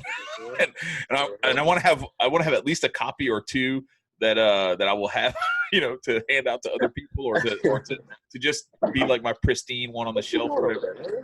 But here's the quote. So let me go into this real quick. This is from Anatomy of the State by Murray Rothbard. And this is why I don't think it's coming through your door with guns, and why I think it's going to be much more muted, much more muted and calm and much more attractive. Damn, man. Every time I'm about to drop a bomb, Nicco leaves. That's all right, man. Go ahead. Do your thing. You got to play with your dogs. I got you. Yeah. It's an annoying ass cat. All right. Oh, it's a cat. It's a cat. It's not a dog. All right. No. I thought that was the little Yorkie again. No. I'm not at my aunt's. Yeah. So anyway, so this is from the Anatomy of the State by Murray Rothbard. So he says, the classic paradigm was a conquering tribe pausing in its time-honored method of looting and murdering a conquered tribe to realize that the time span of plunder would be longer and more secure, and the situation more pleasant if the conquered tribe were allowed to live and produce, with the conquerors settling among them as rulers exacting a steady annual tribute. And ratatata, here we are. Because they don't have to conquer us and destroy us. They just have to be the parasite that sucks off of every transaction, everything that we do. For sure. And to steer through their entertainment vehicles. And I mean, you think about it. You think about the amount of money that is available in entertainment, in sports, and look, I'm a huge sports fan. I've been playing sports since I was a kid. I think sports are a great thing, but I'll say this: I don't know the level of athlete that Adam was. I know he played rugby in college. I did too. But one of the things that he said, and I was like, God damn, man, that is a fucking gem right there. And it's absolutely true. He said, sports would be a lot better if more people played and fewer people watched. Yeah, hell of a lot better. because that's the thing. Like when you're exerting yourself and you're competing and you're playing and you're developing, like you're learning teamwork and you're learning how to work with other people, but you're also learning how to like test your skills and how to perfect your skills and how to like adjust on the fly and learn as you go, learn new things. That's great for your personal development and it's great for the community development. What's fucking terrible is all of the shit that we get numbed to death with 24/7. And it, like when ESPN, I loved ESPN growing up, but that is one of the worst fucking things in the history of the planet, because what it has done is it has served to be the on all the time, it's the white noise for the sports fan, for the sports enthusiast. That's absolutely true. Sucks you into like submission. Yeah, and I think they've done very similar things with news channels too. Mm-hmm. No, absolutely. Oh, yeah. Easily. What they've done, and I call it how I see it. America is the new Rome. Every sports that we play, every sports that we see play, they're played in arenas, coliseums. We sit everybody down around them, and they become your new religion. They become your new. They integrate into you. If I talk bad about LeBron James now, and we had at least like 30 LeBron James fans, you would get 30 downvotes. We would get 30 downvotes. Yes, easily. It becomes a religion. Absolutely. It's become your religion. So, and I hate fucking LeBron James, but that's not as a person. I can't stand him as a teammate and as a player. And yes, I agree. Like I'd be one of those downvotes probably. And see, like, because I've been sucked into Cubs mug over there, and I ain't say nothing because I'm a Sox fan. Yeah, I know. There's North side, I don't know. I don't even know what the symbol is for that. Can I make an N with my fingers? No, I don't think that's.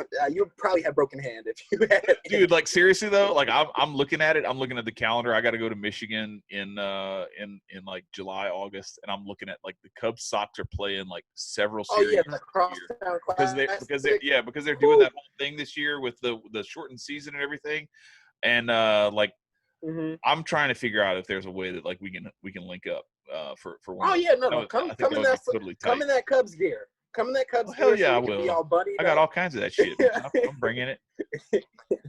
Look, that's hilarious. I got the 3 championships. What do you? I got one. I think I got one. Oh, you're real cute. You're real 05, cute. 05. I remember 05. That was a long time ago though. Don't make me bring another goat. All right, put y'all under back the spell. Yeah. No, but y'all been a team longer than us. I don't want to hear it. Right. No, but seriously, it's pretty.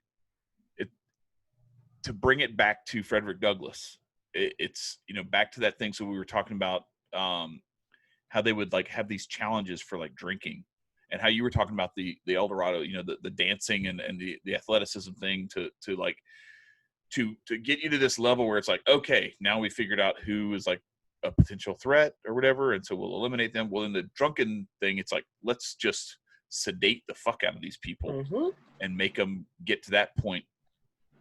So in that same sense, what he also talked about was one of the things that slave owners would do is if they found something that they tried to drive you to drink and drive you to just be like doing all this like non-industrious stuff. They didn't want you to be working during the holidays to be able to figure out like, hey, wait a second, there might be a path to my freedom here. They don't want you to figure that out. What they would do is they would enhance they would push the idea of drunken, frolicking, having fun and enjoying your holiday and everything. And then the other part of it is if they found something that you actually that you really, really liked, like the example that he gave was molasses. Like if they caught you stealing molasses or sneaking a little bit of extra molasses or something like that, they would go into town and they would find the lowest grade, trashiest molasses, and they would come back with a 5-gallon bucket of it. And with a whip standing by, they would make you eat the whole thing until you were so fucking sick of molasses you never wanted to see molasses again. So they took your actual desires and passions, and he said, they would do the same thing if you asked for extra food. They would go get like food from the barn or something like that, and they would just sit there with a whip and like be like, eat the horse's food. You wanted extra food, eat all this fucking food. And they would make you sick over it so that you knew not to ask for extra food again. And he said there were other things that he didn't want to mention that they would do the same thing with. And so you can only imagine what some of those things might have been. And so if you think about it, like that's kind of the way that this whole, like, it's like this really, really tight, like there's a vice crimping down on you. On one side is we're going to make you do these things because we want you to do them, because we want you to be sedated or restricted by them and have your upside restricted by them. And on the other side, your happiness, the things that you want to do, we will pinch down on that side too, so that you are in this narrow lane of you are nothing but a beast of burden for the rest of your life. And that's kind of where I think that the 9-to-5 rat race hamster wheel life that we are given is kind of designed. And in this book, there's a pretty significant quote where it talks about, like, if people aren't smart enough to figure that shit out, then it basically describes us as stakes on the table and beasts of burden. And so it's our job to wake as many people up as we can, and to get as many people, and at first ourselves, the old airplane deal, get the mask on yourself first before you got to take care of yourself. You got to make sure you educate yourself and free yourself first. I think that's the most important thing is once you show your freedom, once the people see that you're freedom, then they'll be intrigued. It is infectious. It's like a laugh or fucking a yawn in a room, Yeah. So it's like, all I need you to do, and with that quote, basically being steaks on a platter, to a degree, I mean, I that quote is most definitely it's applicable to this situation, but to an extent and to a degree of what's been raised. Granted, there are people who've read those books and who need to push that knowledge, but we've already experienced the times where your family sent you shit about Brandon Tatum and Candace Owens. I mean, so it's like, yeah, I know about them, but I showed you this, and you're going to rebuttal me? Right. Your best bet is to just show them what they've been missing out on through you and your excitement and your enjoyment. So, I mean, it's all a matter of who's willing. Just like yesterday in that Young Pharaoh and Hotep, great interview. Yeah. They just said, at the end of the day, stop pulling down your next one. Stop pulling down your next of kin or brother or whatnot. Yeah. And what you call it? Oof, did I forget? I hate myself. I forgot. I'm sorry, boys. Like uplifting them. I mean, because one of the things that I've kind of come to realize is that I tend to be kind of an asshole to what I think is my former self in a lot of my friends and family. It's like that unwoke me, that or that fake woke me that thought he knew shit and didn't know, the Dunning-Kruger effect was alive and well. Still don't know shit. No, I was right. Exactly. I still don't know shit. But the thing is, like, now I'm willing to admit it. Back then I was like, no. I listen to Rush Limbaugh. I know everything. And Marcus knows what I'm talking about. I watch Glenn Beck every day. I record all the episodes and watch them again. And all the books. Right. I buy all of his books. So it's not a business to just like promote himself. But anyway, I guess in a certain way, we're all kind of, it's all a hustle. It's all a grift, right? We're all kind of doing the thing. But you have to recognize and be patient with that old you that you're talking about.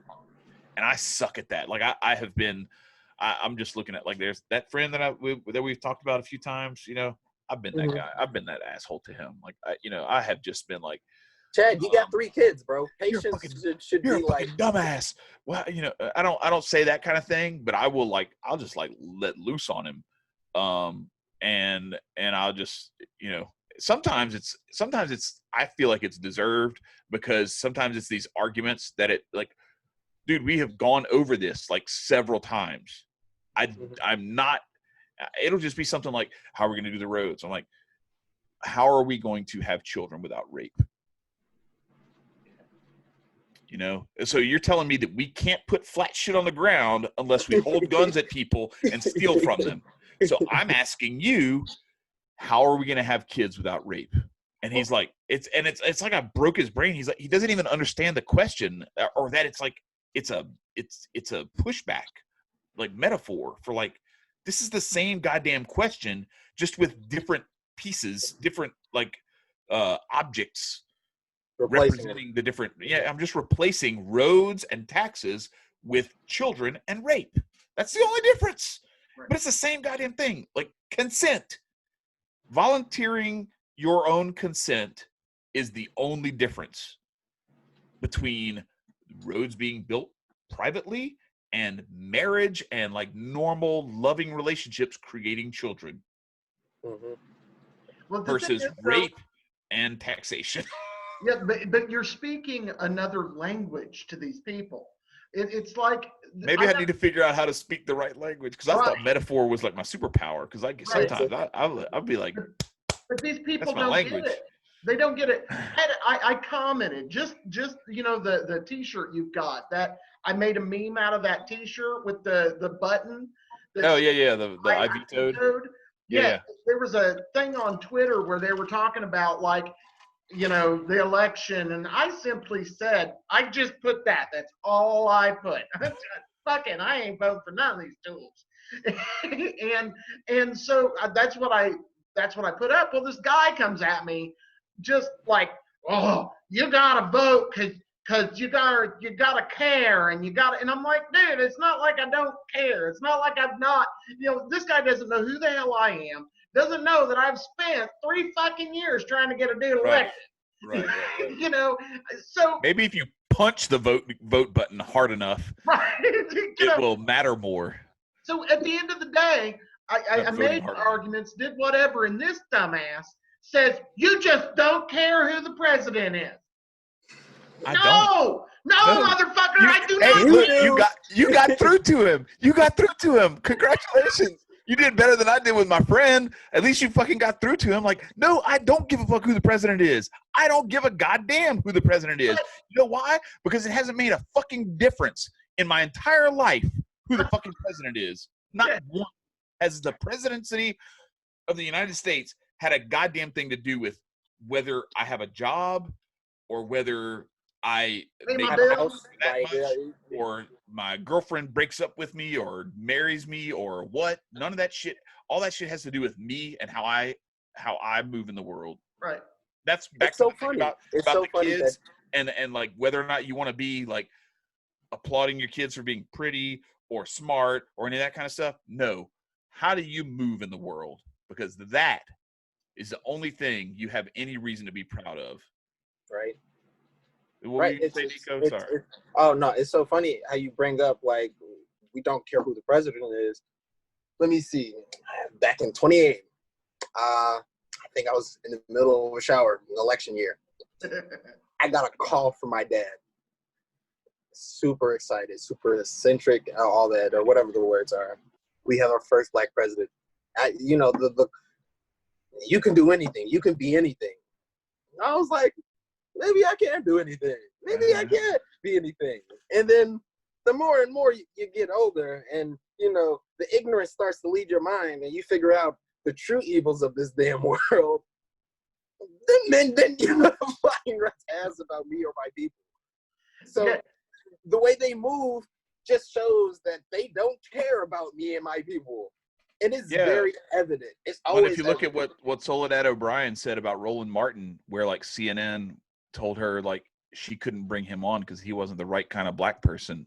You know what I mean? Like that kind of stuff. Like, so Barack Obama was the right kind of black person to be put in that situation, because he would do the things that are expected of that office. Right. And that's why we were in more wars with him than we were with Bush before him. We were only in Iraq and Afghanistan, and then we end up in 5 more. And so there's all these other things that it's like it's very very enticing. But the problem is with that whole thing is that I kind of feel for like, I feel for your dad, but also kind of feel for the younger you in that space where you get that call from your dad, because you can do anything should have been what you were brought up with from the jump, regardless of whether Obama got elected president or not. For sure. And what and I'm not saying like I get it. I know that there's I can understand how that like hits a little bit different, That like pride moment. Yeah. It kind of it hits like in a real space where it's like, look, man, like the fucking that seal got broke, like it's different now, like it's not like that's not a dream anymore. That's a reality, and so now we can kind of move past that barrier onto bigger and better things. So I get that part of it, but it's still like it should have been. Back to the Frederick Douglass thing, It should have been implemented at the he didn't wait. He didn't wait for somebody. He didn't wait to watch somebody else beat somebody down to take his freedom. He beat his master's ass himself. Yep. And the thing it makes me think of, and we probably ought to wrap up, but the thing it makes me think of is that I agree with Chad to a degree, but I also understand what your dad was trying to convey. He was trying to say, look, you can do anything. The most powerful, in his mind, in his reality, the most powerful person in the world is a black dude. And that's a beautiful thing. And I can separate that out. I can separate that out. And what I find inspirational, frankly, from you, Nicco, is that you, I think, and this is just from observing. Go ahead. No, this is just from observing you. You may have ingested that idea. And what you did was you ingested and looked, how do I become this powerful person or whatever based on that idea? And what you came to the conclusion, it sounds like to me, is you went, I can be anything I want. And that son of a bitch, isn't it?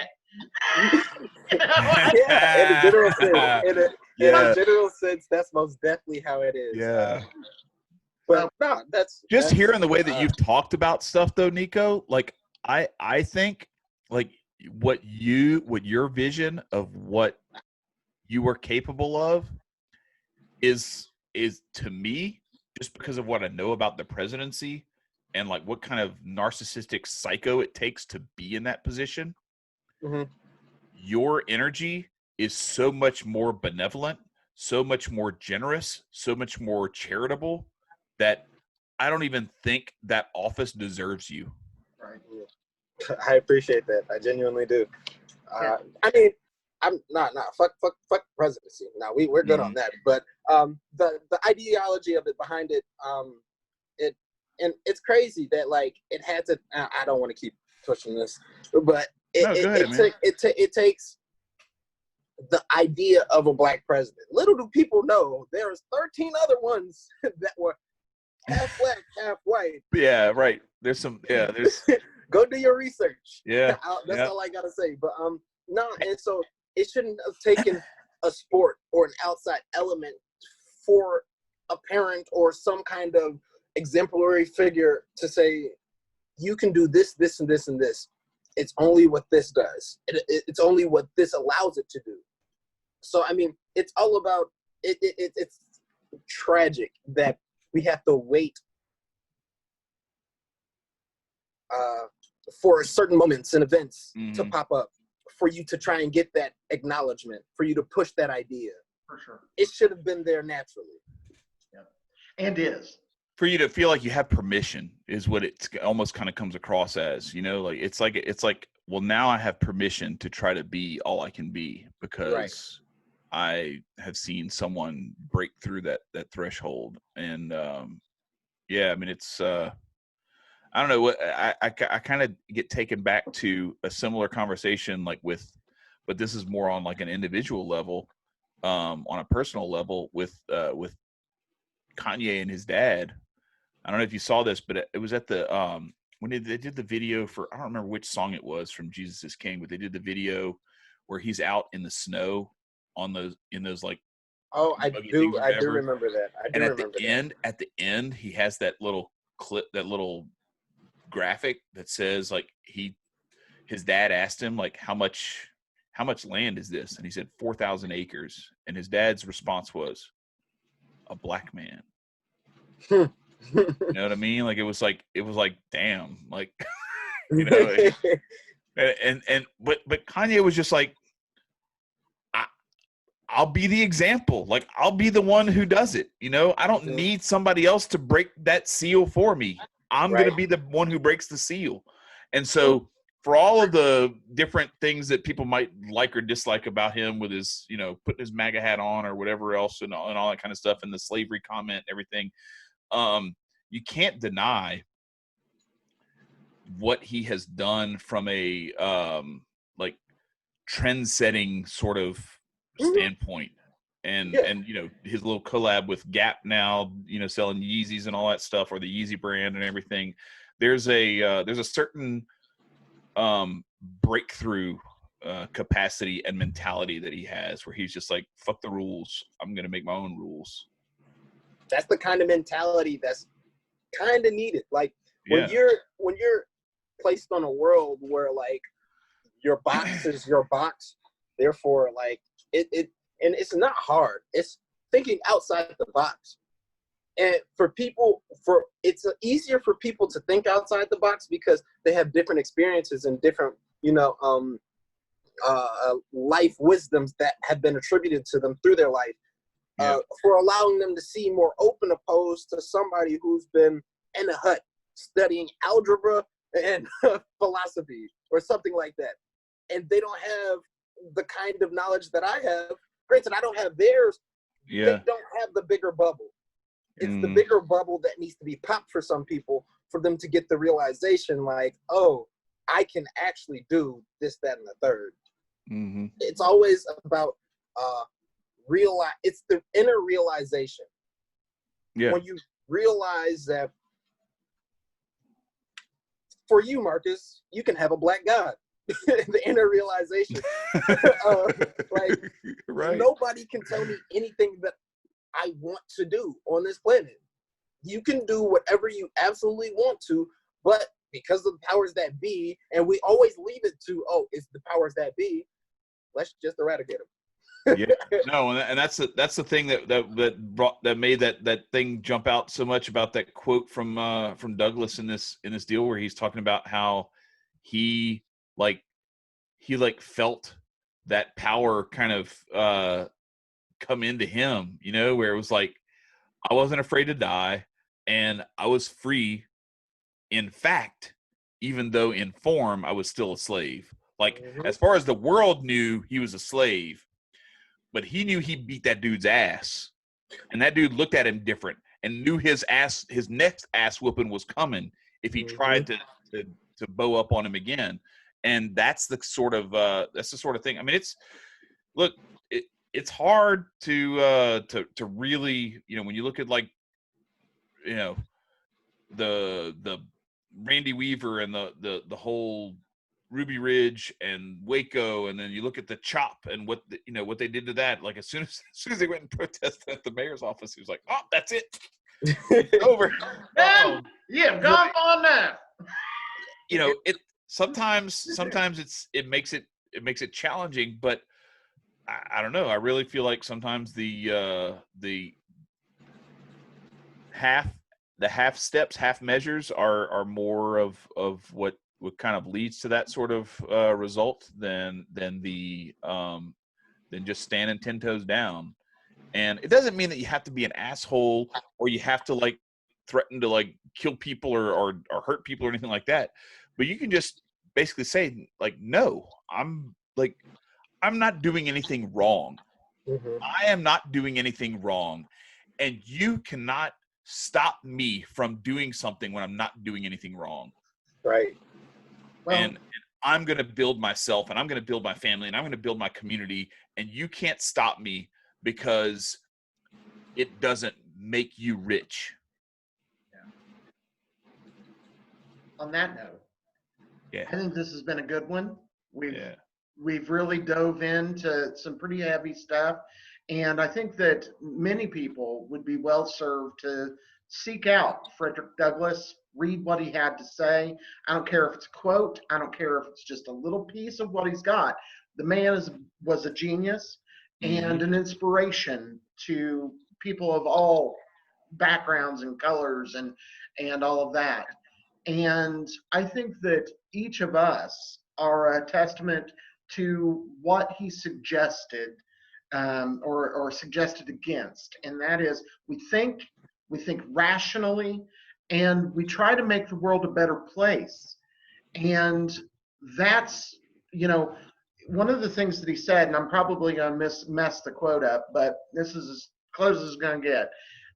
He said, "I'd rather live free," I'm going to mess it up. Anyway, he basically said it is better to live in imperfect freedom than to live as a slave. And each of us are doing everything we can to bring a understanding of freedom to everyone we can. So I invite the people that have made it this far to check out our store, like our page, comment, and check each of our Twitter pages out. They're all listed below. And from now on, don't be a contented slave. Don't be happy with what you're given. Like Nicco was talking about, step out of the box. Yeah. Think for yourself and be free.